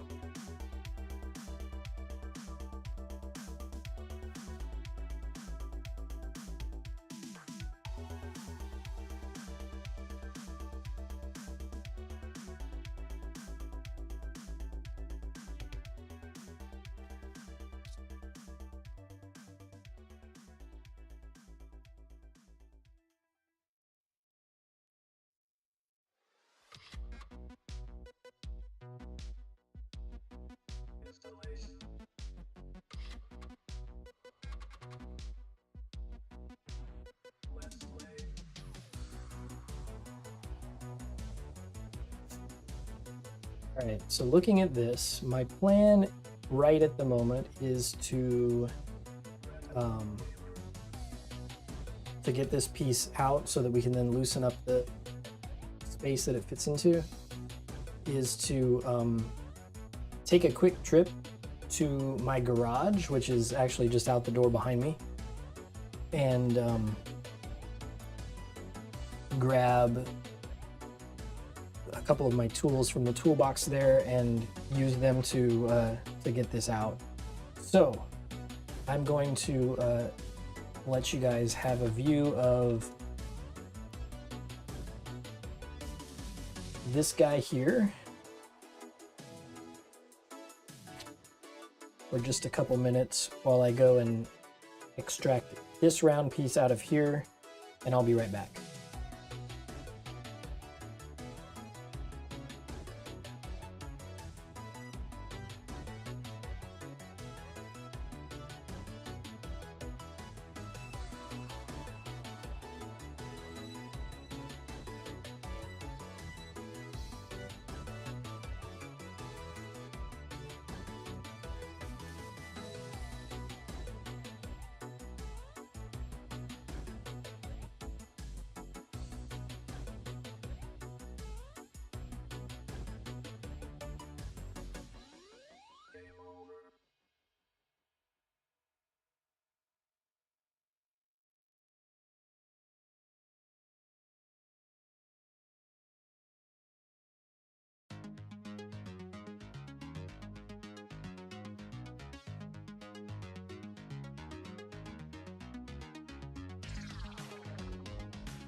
We're back. That wasn't too hard. Here it is. All it took was a screwdriver and a hammer, and just, you know, put it in there and tap on the back of it enough to force that out. So not a big deal. All right, and now that we've done that, I can do the same type of work that I did on the other side. Just to open this up a tiny bit.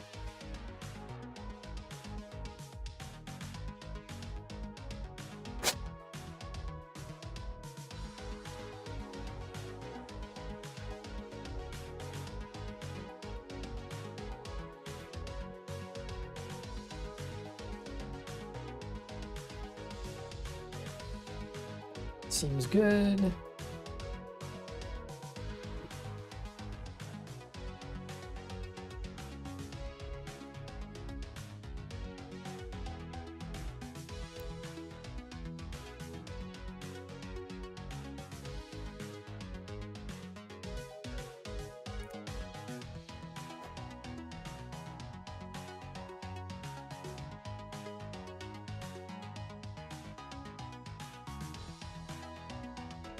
Definitely still going to be too tight. All right, let's... This was the good one, right? Are you good? Yes. Okay, you're good. I'm going to set that over there so that I don't get them mixed up.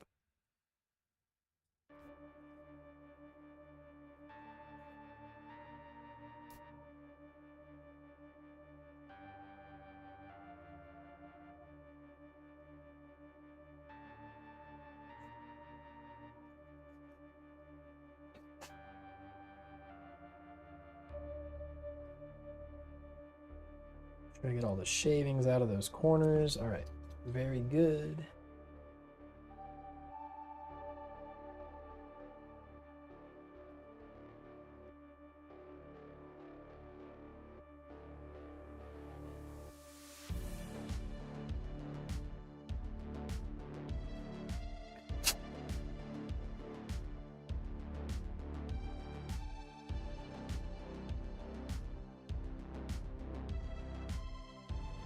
Still a bit tight.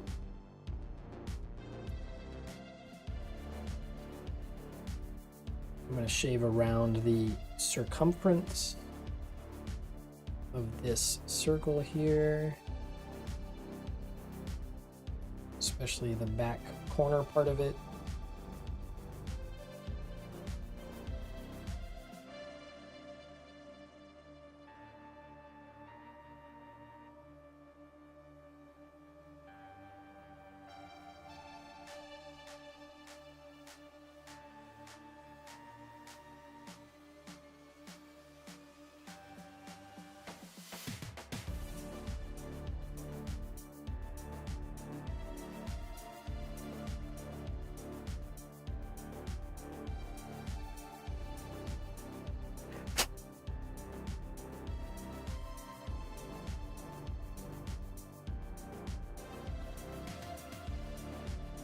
All right, we're getting closer. It's still a little tight though.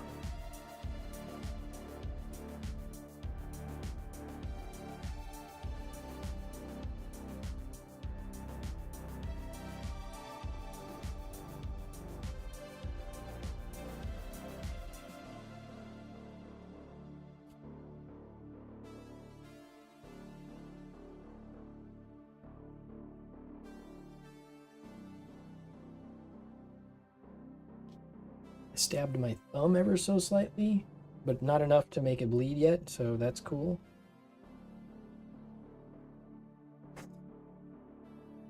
If it does start to bleed, I'm gonna have to like stop and go get a bandage or something so that we don't get blood on the white parts, because that would be annoying.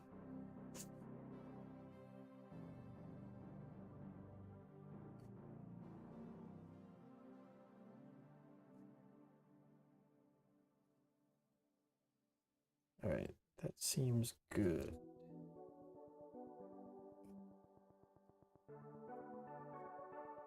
Get these shavings out of the corners again. All right, that looks right.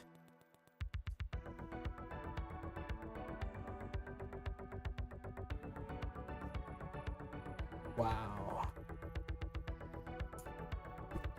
Still so tight. All right, so we're gonna now shave down these little rectangular guide rail things here.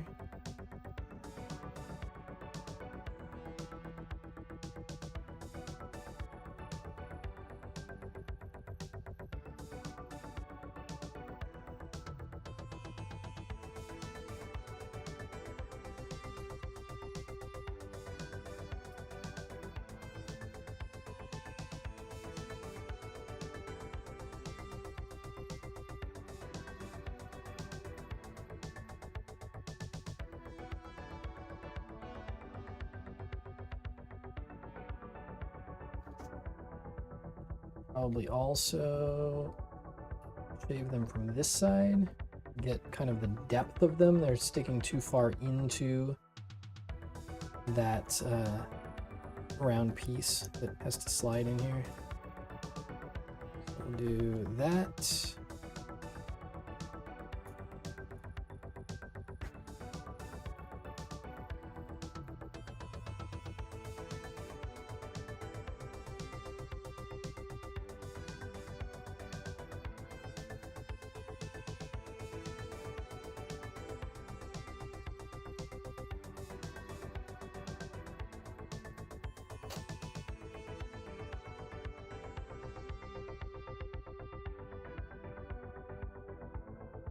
All right, that's definitely some amount of progress. However, still not great.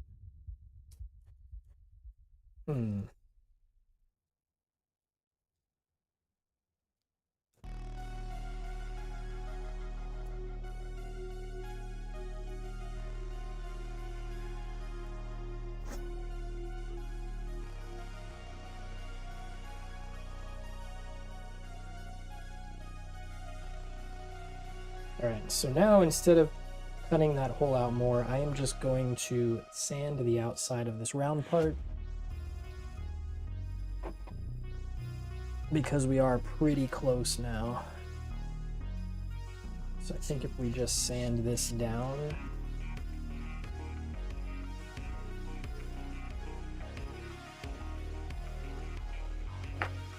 and try not to throw it off the desk.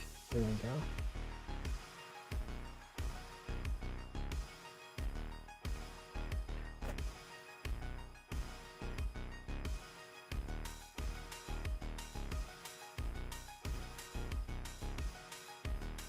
It has been a little while.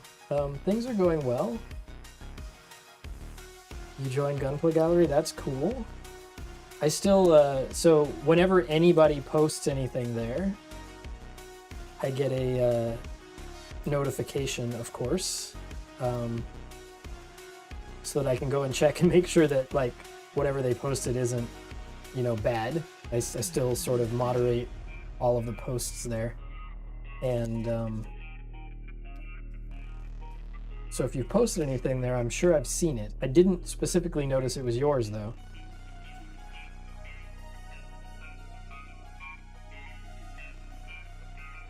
All right, we're getting very close now. I'm amazed at how this one piece is causing such fit problems.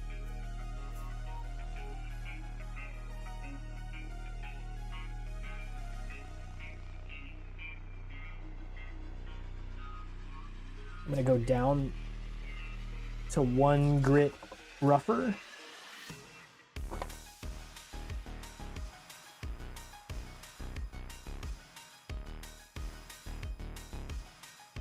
Just to take a bit more off of this.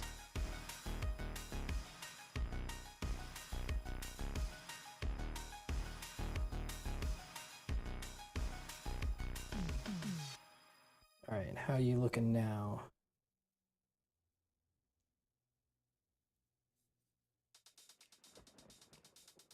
Pretty good. Go just a touch more.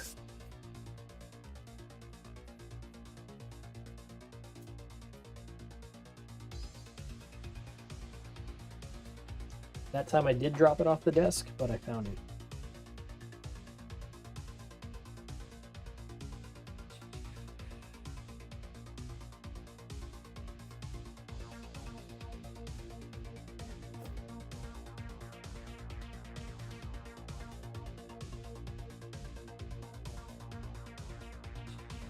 Okay.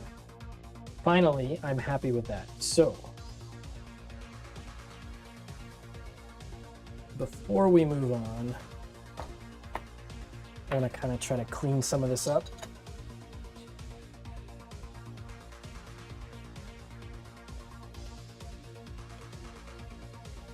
Now we're in danger of getting dust on some of these parts.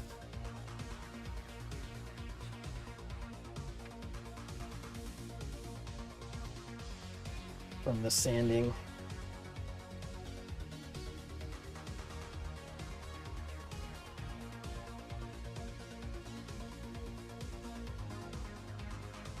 All right, that looks better.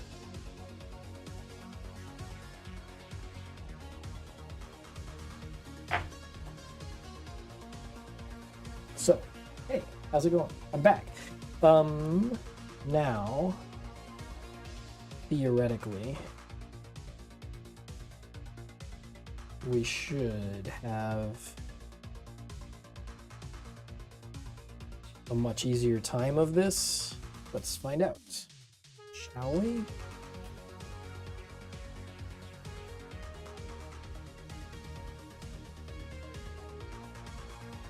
All right, so you go here. Yeah, I'm gonna take this round bit out real quick before putting these together.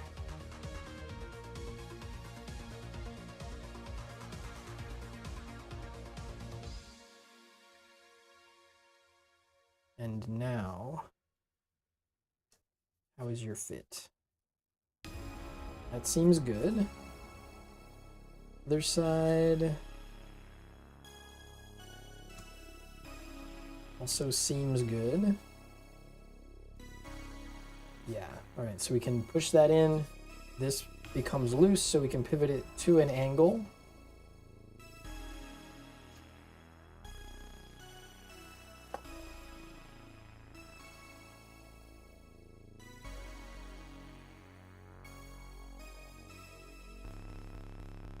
And then we can, once we get it set at the angle we want, we can push this back the other way to lock it in place.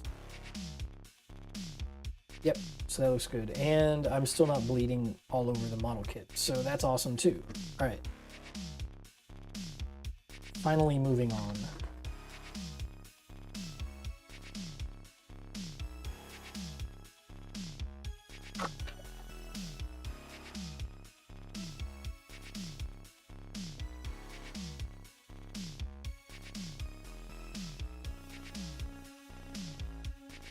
So this thing goes here. Once again, I should probably check it.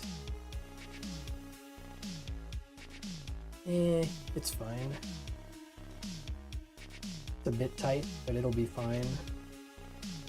Well, yeah, it'll be fine. It'll loosen up over time as well.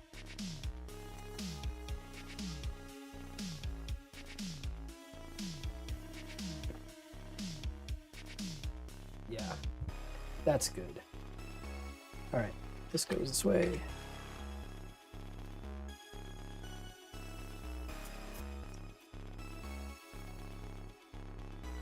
Seems fine.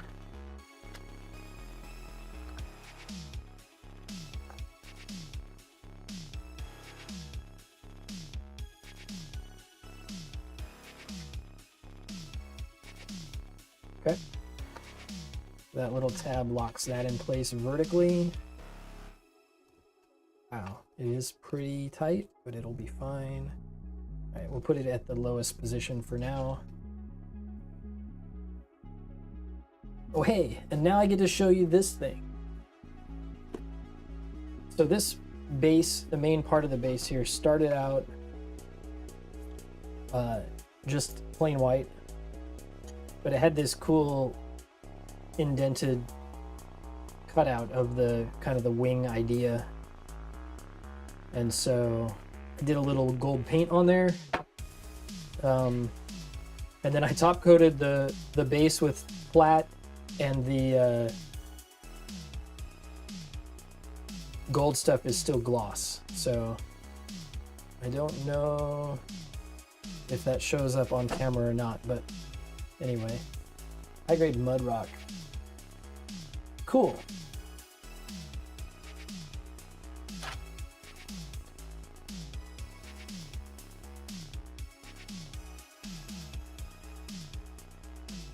I don't think that I have any local IPMS competitions like real close to me.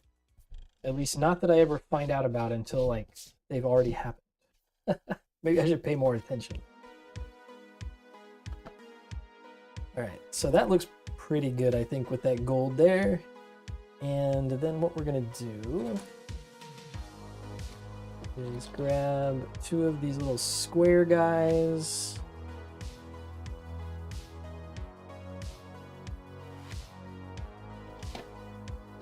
And they go on these corners.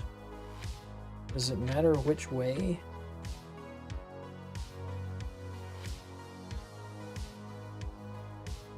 I guess it's supposed to be this way so that they actually stay in place. Yeah.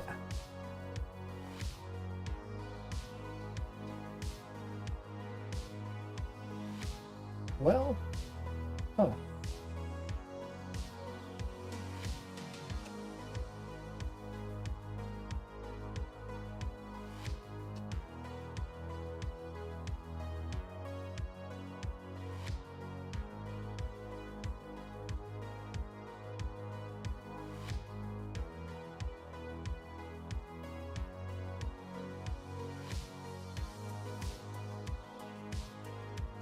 I'm just going to leave those sitting there for the moment. I'm not sure if they're supposed to snap in. They have two different attach points. They have this and this. And this one seems too small or too large to fit in this small opening. And the other one just sits there loosely. So I'm not quite sure what the idea is there yet, but we'll figure it out momentarily. Did okay, didn't win, got decent score. Yeah, I agree. If you're going to somebody else's competition, it's always hard to know what criteria that judges are looking for. I tend to not care so much about judged competitions. I just build for the enjoyment of building.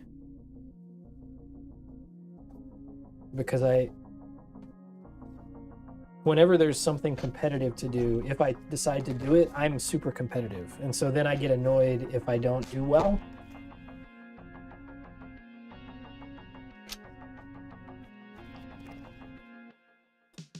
All right. So yeah, I'm going to be knocking these off all the time if that's how they're supposed to be there. But there is the base. That's pretty simple. However, there's more. There's these half circle things. And they get these blue transparent bits. Maybe I should have painted some silver in these openings so that once we stick these things down, they'll shine a little bit more. But I think they'll be fine.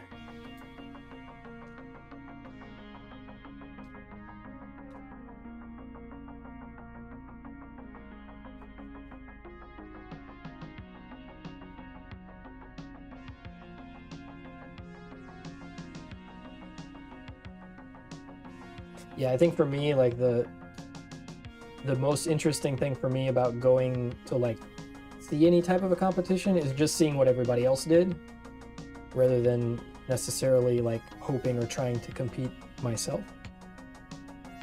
All right, I don't want to scratch these, but I do want to press them down fully into place. And so the trick I'm going to try is using a Q-tip to allow myself to get some extra pressure here without scratching the clear parts. And that does seem like it's going to work. Cool.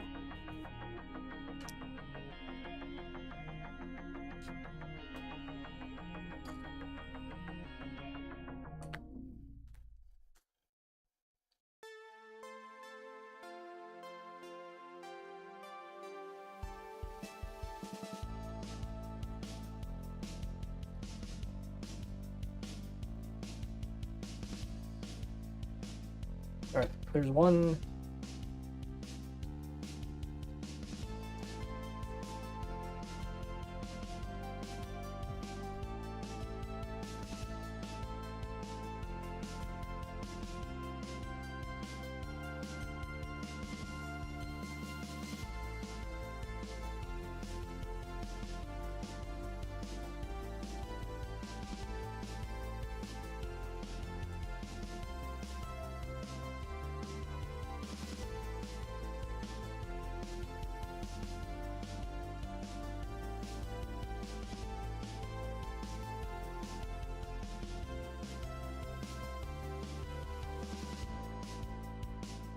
All right, this one doesn't seem like it seated all the way in there. There we go.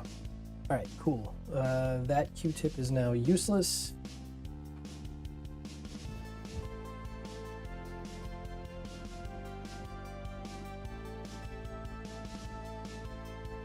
All right, so up next we have these weird little curved bits. There's a couple different versions of these. And they go with these guys, obviously. So, let's see. I guess you go here. Right? Seems right.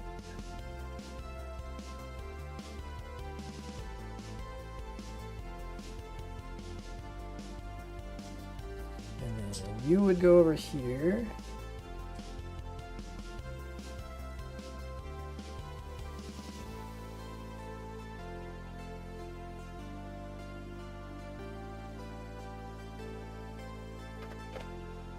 Same thing on the other side. Maybe? Hold up. No. This guy's different. Alright. So as not to mix them up. So this can go over here.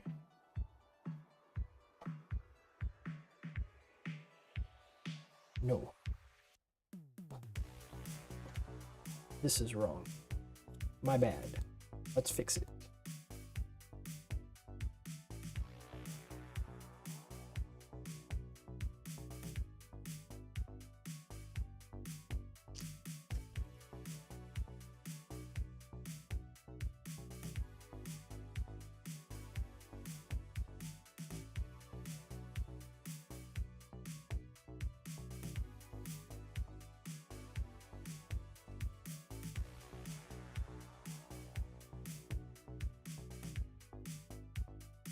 So I'm supposed to put this here and then spin this around and pop that up underneath there. Weird, but okay.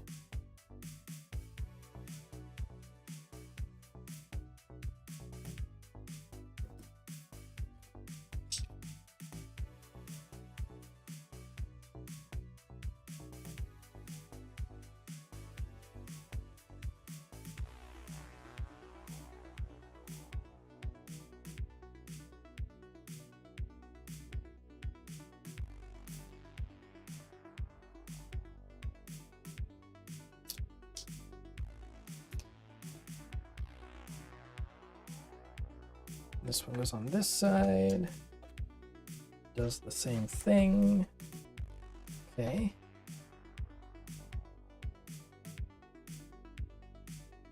And then these ones here, which are meant to just cover those when, I guess these other ones aren't in use, they can actually fit up underneath here.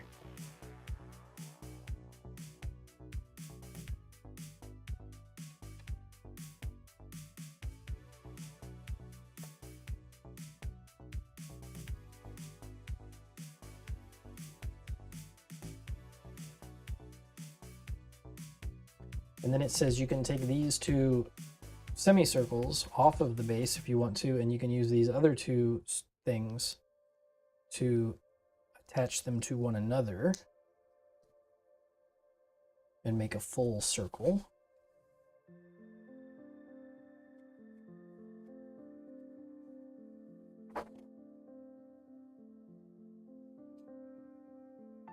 Which you could then use to support like all of these little quill things, which I guess I'm supposed to build. However, I really want to just put this guy on the display stand. So let's see if we can do that. This little thing folds up, and then he should just plug on there. Now, I want to see if I got, yeah, so currently the angle of this piece seems like it's pretty close to exactly what I would want for him to be standing on the base. So I'm gonna go ahead and plug him in there. Very good. And yeah, that is exactly the right height for him to be standing.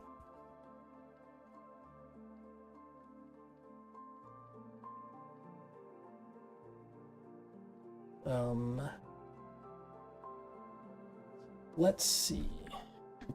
I have a handheld camera. I haven't tried to use it in a while, but maybe this works. How's that look?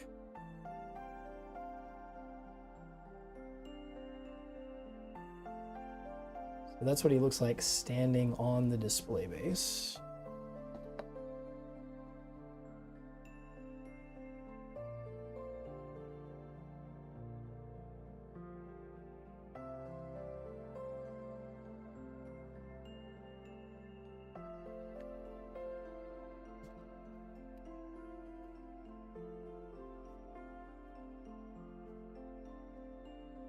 And obviously we could play with these wings a bit, but I am still very concerned with these two little arms right here. because every time that I want to move one of these things, the amount of torque that these things sort of have to take is actually quite concerning. Yeah. I mean, it's probably fine, but also maybe not.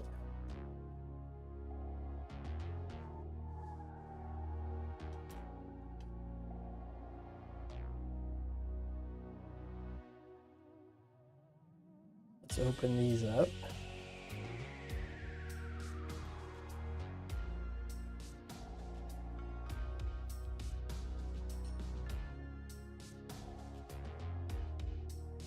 Yeah. So that looks pretty good.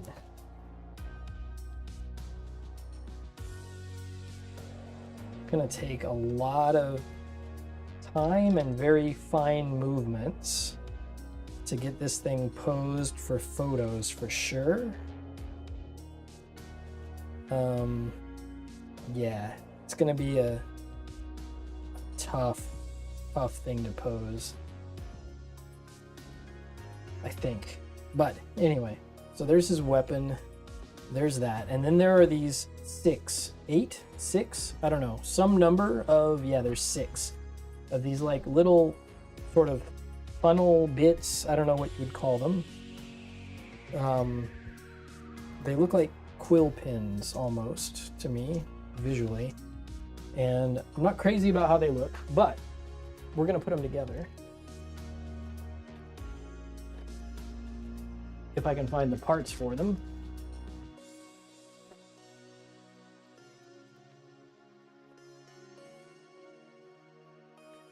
Even more feathers on these guys.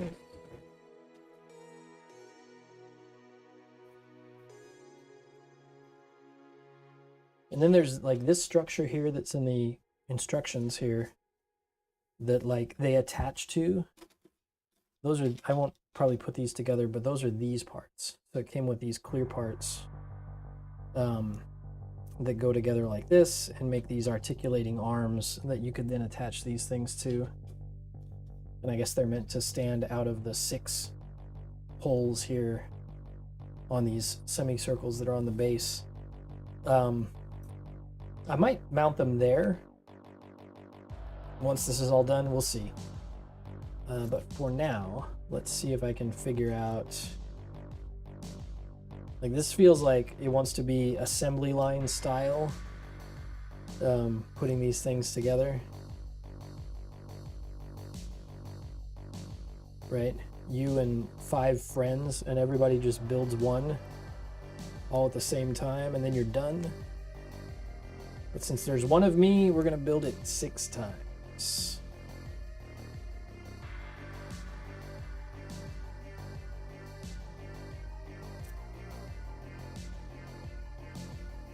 I should probably sort out the parts so that it's easier to pick out the parts I need.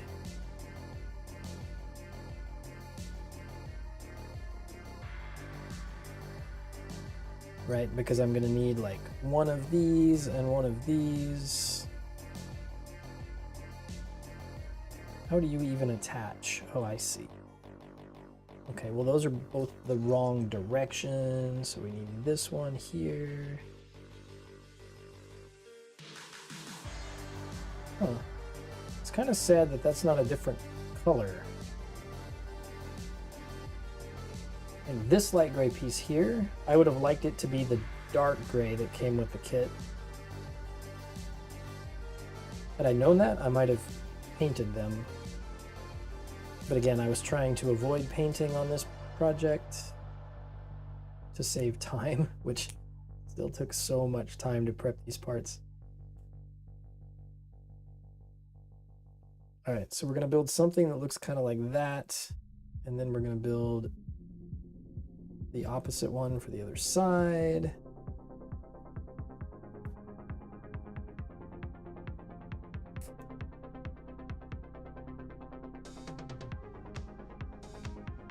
Right, and then we take both of these.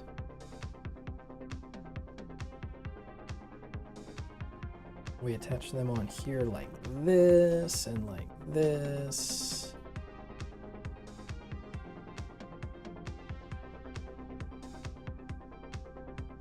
And then we grab this, which goes on here.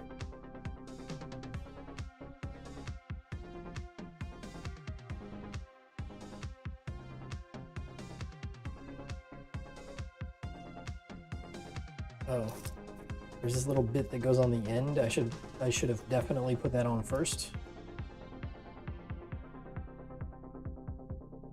Direction matter? Yeah, so there's a little tab there that aligns that properly.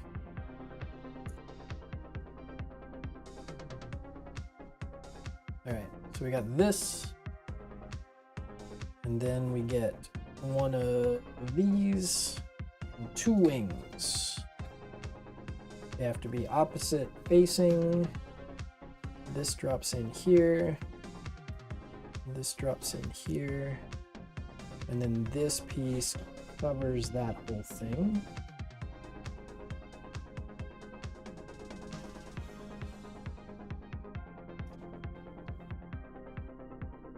Wow. It's already 2:30. I hear the garage door. If you hear something in the background, it's the garage door. My son is home from school. All right. Yeah. So this thing, which does look an awful lot like a quill pen, can open up like this, and it looks like some sort of weird dragonfly. I don't know what it is. Anyway, these are the things that can go kind of around him as you pose, I suppose. Yeah. I don't know. I don't know what we think about that. I'm not crazy about it. But there's like 5 more of these to build. So, all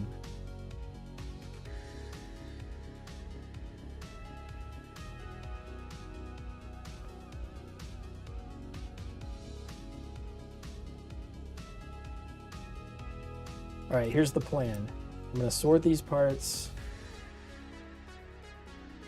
like so.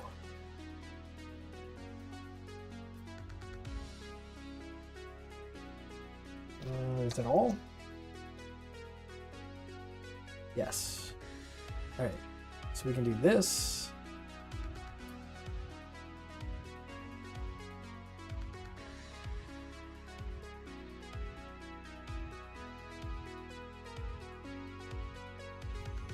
And we can do that 4 more times.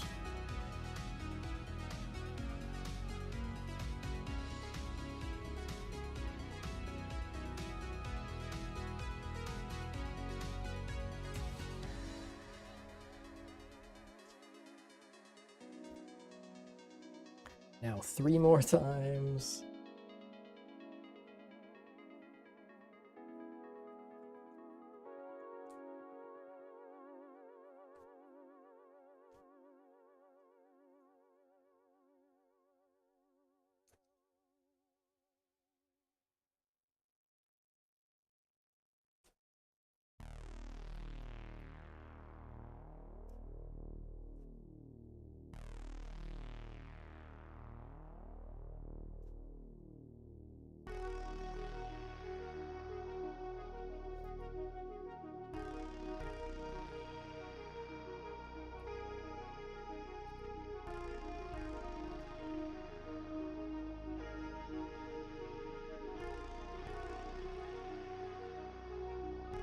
All right, so that part is done. Now I need like all of these guys, which again will sort. That is that side.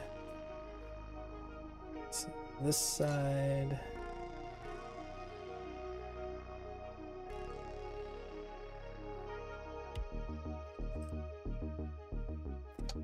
There should be more of those, right? Yeah.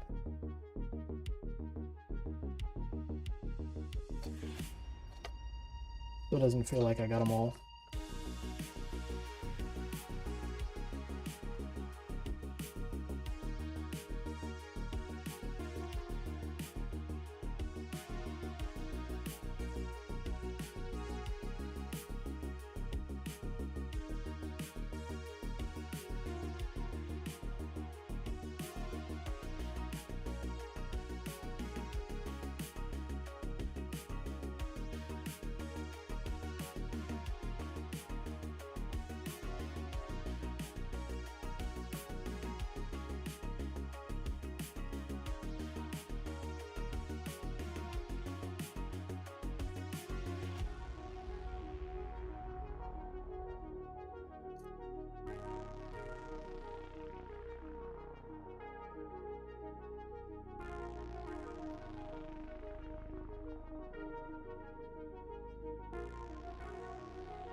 All right, I'm very confused, and I'm wondering if I misplaced some pieces, because I don't think that what I have here is enough.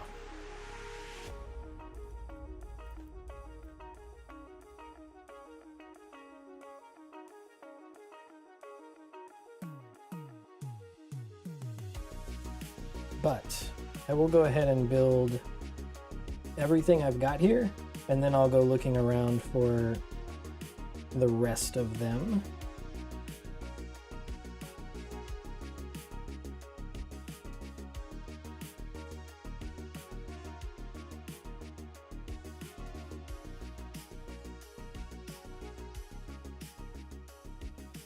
All right, so this should go here, and this goes on here.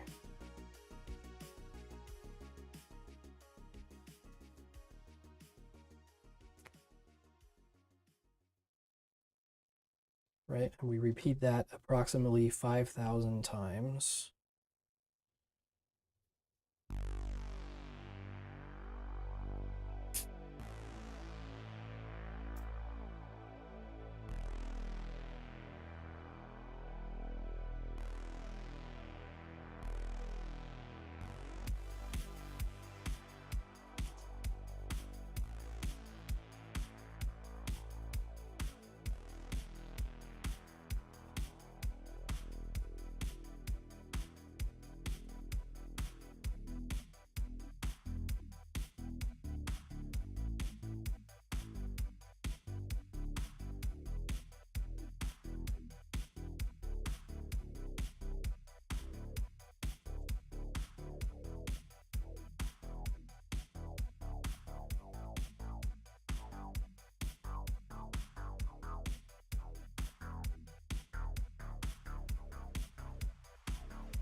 I guess that was 5, right? I built 5 little, whatever these are, vent thingies, I guess we'll call them, for the, yeah, okay. So I have 5 for one side, 5 for the other side. So I do have all the parts. This is fine.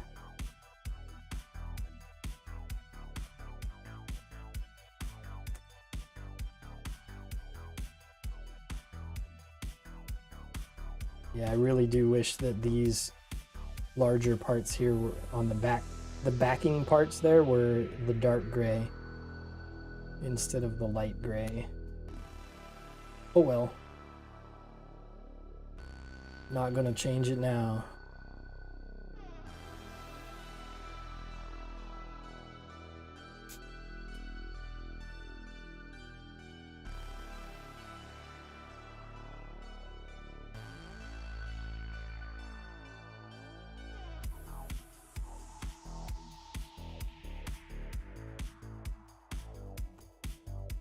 All right, so 5 of each of those, and now I should be able to like place this on here 5 times.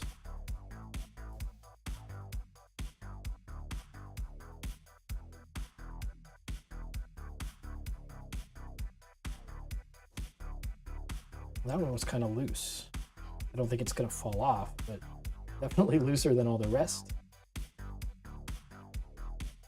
All right, now let me make sure I get the orientation of these correct. So this goes on that side.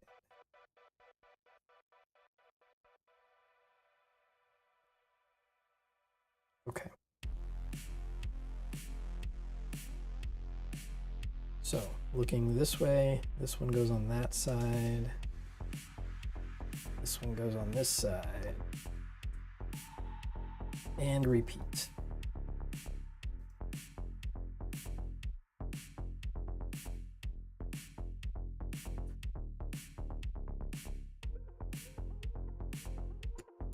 That.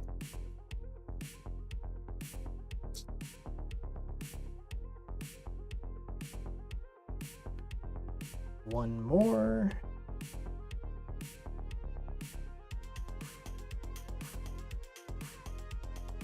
I did them all backwards, didn't I? I did. Awesome.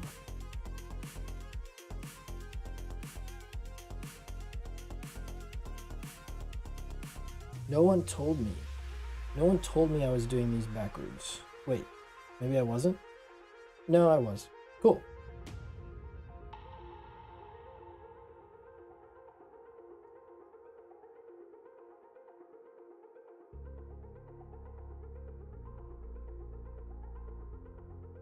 Yes. Have I top coated the parts? Yes. I did go through everything before. I didn't even like snap fit them like I usually do with a kit. I just cut them off the runners and then went through and top coated, panel lined, and put water slide decals on all the parts. So they were all like ready to go before we started the assembly. And that's not the process that I normally do, but it worked out okay this time. And I did not paint anything except for the gold here on the base.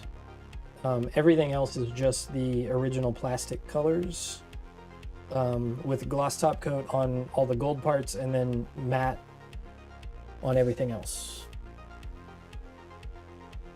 And on the dark grays, I don't know if I can show a close-up view enough to here to see, but on all the dark gray parts, which there aren't a ton that show through on the kit anywhere, but most of them are inside, I did a quick coat of silver dry brushing as well, so you can kind of see that here, like on the end of the gun and a few other spots.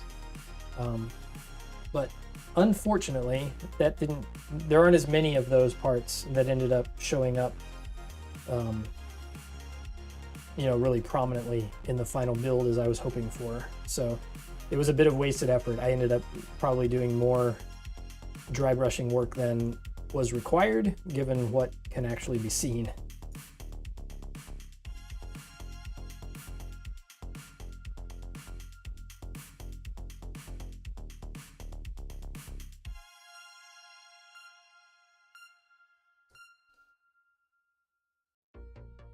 But I do think the white parts, especially the ones for the wings, look a ton better with matte top coat than they did just as bare plastic.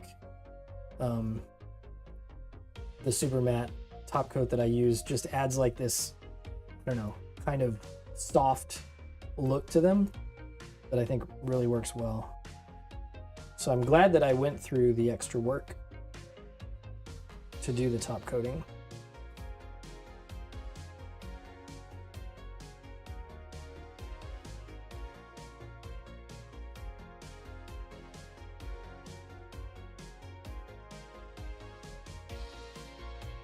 I do think these little quill things are pretty dumb though.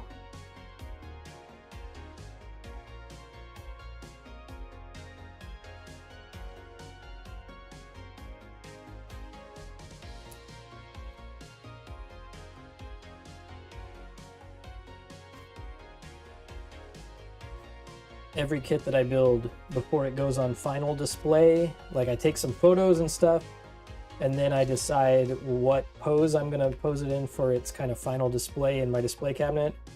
And everything else, like the parts, like if there's extra weapons or things like that that don't get used for that final display, they go into a Ziploc bag with the instruction book and they get stored away. I predict almost certainly that these little wing quill bits here are going to end up in that Ziploc bag when I'm finally done with this thing.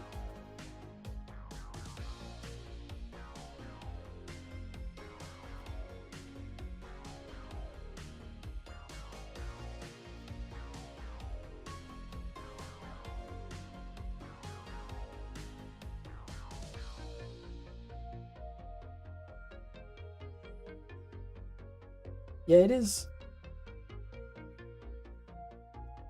a kind of cool feeling to like be putting this together and it's already top coated and whatever. And like normally I would snap fit a kit, then take it apart and paint it, and then assemble it again painted, with the parts painted but not top coated yet.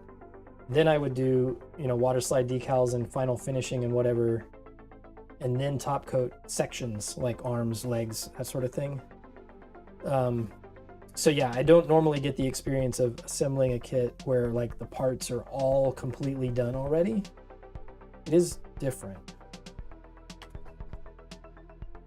All right, on this page of the instructions, they're showing me how to put it on the base, which we already did. And they're showing me that I could optionally choose to put together all of these sort of transparent arm bits, and they go in these thick holes here, and then these things can be like, you know, in whatever orientation you want around the mobile suit. I'm not going to do that here. I might do it eventually before I take photos of this thing. But yeah, I think it's good like it is. So, I don't know if I want him holding his giant gun yet or not either. It's going to be tough, right? Because he's not high enough off the ground to hold this thing and have it pointing downward. It would hit the ground. So it'll have to be, I'll have to change it to some sort of more dynamic pose with him holding this weapon out in front of himself for it to make sense. Can I get the camera, the overhead camera, a nice view of this thing? That is the question before we say goodbye for today. So let's see what happens if I tilt this thing backwards. How stable are you on your display base, my friend? It's not bad, actually. Okay.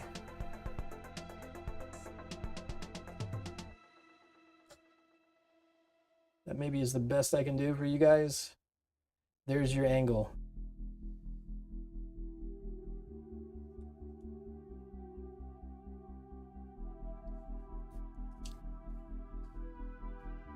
I'll take some better photos of this thing in my photo booth, or maybe with some sort of a backdrop or something sometime soon, and I'll post them.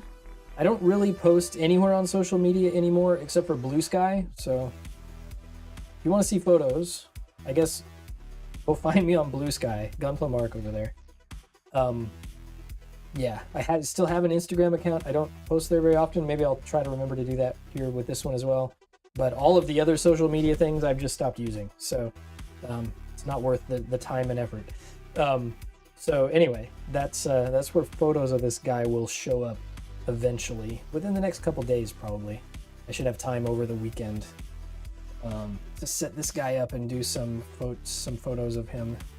But yeah, posing him, especially the wings, it's gonna be, I think, a nightmare. Like, I don't know, the fit is so tight and these arms are so, they feel so, I don't know, they're probably not as delicate as they seem, but every time that I try to make any modification here, the torque on these arm pieces, like, I'm just gonna have to hold on to this and remember to do that every time that I want to move anything here. Otherwise, I'm afraid that they're gonna snap, and that would be a bad day. Yeah. So doing a version of a pose with everything open, like all the wings open and spread apart, is going to be interesting for sure. I'll figure it out. I'll make it happen. So we can get some good photos of this guy. But yeah, came out looking pretty good. I'm glad overall with the decision to use the light purple parts everywhere. Like everywhere here that this light purple exists, top of the head, top of the shoulders, could have been gold. I think that would have been too much gold. So yeah, I'm happy with the look here with the light purple for sure. The detail's great. I think I mentioned this last time when we finished building the mobile suit body itself. Everything about the design of this, I love the shoulders especially, and the front skirts. Like that amount of like sort of detail and all the angular stuff in them is great. And then you get down to the lower legs, like everything from the knee kind of downward, and it's kind of bad actually, in my opinion. There were some really unfortunate design decisions made with like these weird things around the ankles and the lower legs, just kind of how smooth and plain those parts look. So if I were to do any sort of modifications to this kit, it would definitely be those parts down there on the lower legs. But for just kind of a straight build, I'm I'm happy with how it came out. Yeah, it looks good.